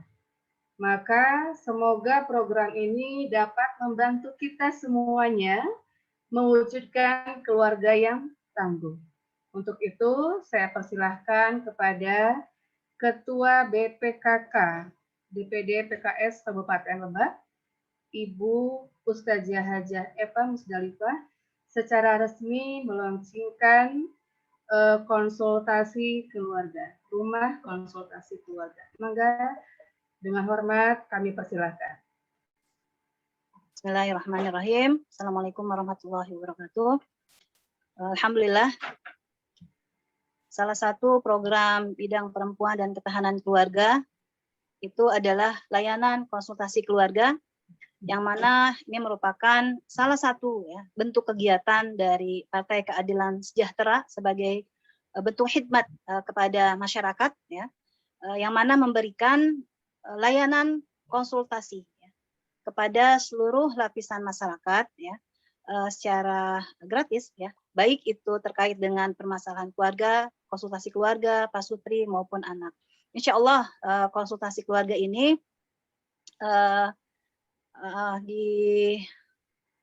dipelopori oleh beberapa spesialisasi, termasuk di sana ada bidang syariah, ya, spesialisasi syariah, psikolog, ya, hukum, ya. Jadi ketika membutuhkan konsultasi keluarga, insya Allah Partai Keadilan Sejahtera di bawah bidang BPKK ini membuka layanan konsultasi keluarga. Melalui acara webinar Hari Anak dan Hari Keluarga ini, maka insya Allah bidang perempuan dan ketahanan keluarga akan melaunching layanan konsultasi keluarga ini, dan mudah-mudahan ini bisa bermanfaat bagian dari watawasau bil haqqi watawasau bis sabr. Maka dengan mengucap bismillahirrahmanirrahim, layanan konsultasi keluarga Partai Keadilan Sejahtera insya Allah dibuka dengan mengharap ridho dan rahmat Allah Subhanahu wa taala. Barakallahu fiik, mohon doanya semoga Allah meridhoi apa yang kita lakukan dan semoga bermanfaat untuk masyarakat luas. Assalamualaikum warahmatullahi wabarakatuh. Waalaikumsalam warahmatullahi wabarakatuh. Terima kasih Ibu Ustazah. Semoga ini adalah salah satu solusi, ya, angin segar mungkin kalau bahasa lainnya, untuk ibu-ibu atau teman-teman semua yang ingin berkonsultasi terkait masalah keluarga, baik itu dengan anak, ya, kemudian dengan pasangan dan lain sebagainya. Alhamdulillah ini merupakan akhir atau puncak acara kita, ya, kita sudah menjelang waktu sholat zuhur. Terima kasih kepada narasumber yang sudah mengisi acara. Masya Allah, ilmu-ilmunya yang mudah-mudahan bermanfaat serta bisa kita aplikasikan dalam kehidupan sehari-hari kita. Dan kami pun berharap acara seperti ini bisa berkelanjutan, artinya kami bisa membuat program acara-acara berikutnya lagi. Dan terima kasih pula yang saya banggakan, saya hormati. Di sini juga hadir Ibu dari Wakil Wali Kota Cilegon, Ibu Siti Farida. Alhamdulillah bisa membersamai kami di siang ini. Dr. Alhamdulillah bisa hadir, alhamdulillah, ya. Dan alhamdulillah sekali lagi acara demi acara sudah kita ikuti bersama. Semoga bisa bermanfaat untuk ibu-ibu semuanya. Dan terima kasih kepada seluruh panitia yang sudah bekerja sama sehingga kegiatan webinar dalam rangka memperingati Hari Keluarga Nasional dan Hari Anak Nasional bisa berjalan dengan lancar dan sukses.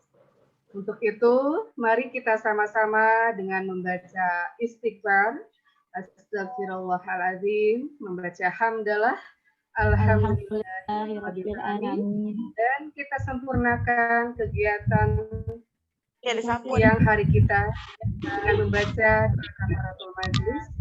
Subhanaka Allahumma wa bihamdika asyhadu an la ilaha illa anta astaghfiruka. Mohon maaf, saya pribadi selaku MC yang membersamai kegiatan acara ini mulai dari pagi sampai siang ini apabila ada Abang. dan terima kasih semuanya. Wassalamualaikum warahmatullahi wabarakatuh. Waalaikumsalam warahmatullahi wabarakatuh. Sudah difoto ini? Oh iya, iya, udah difoto belum? ibu-ibu mohon maaf. Kamera. Dibuka dulu kameranya. Ada Ibu Ketua GOW di sini tadi. Bu Puyo. iya. Ahlan sahlan. Terima kasih Ibu sudah hadir.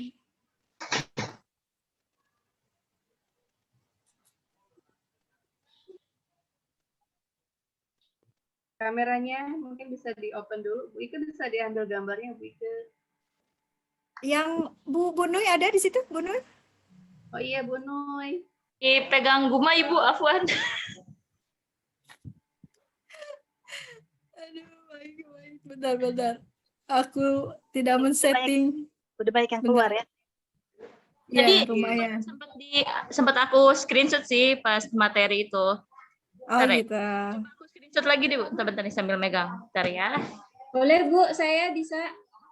Oh iya. Iya, silakan. Mangga Bu Dari Tantri. Bu, dari slide 1 dulu ya, ada 3 slide. Ya, senyumnya. 1, 2, 3. Tunggu sebentar.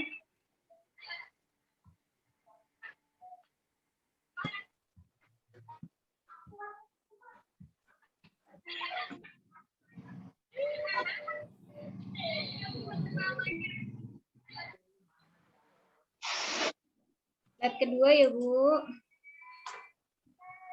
1. Slide kedua masih ada yang belum on video. Ini masih banyak yang belum on video. Slide kedua dan ketiga ini. Slide kedua aja berarti ya yang banyak on videonya ya.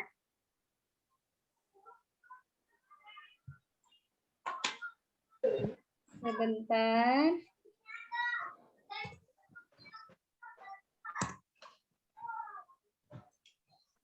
Oke, slide ketiga. 1, 2, 3.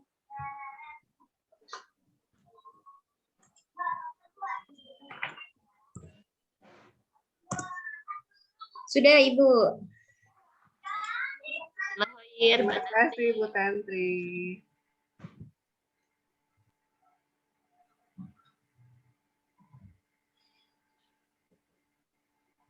Untuk panitia ada yang mencatat pertanyaan yang belum terjawab nggak?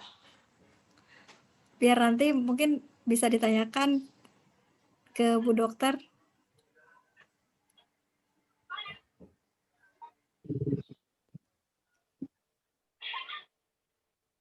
Saya foto Bu ya. Screenshot. Dokter masih ada, Bu Dokter? Atau di Kopas kali ya. Bu Dokter masih ada nggak?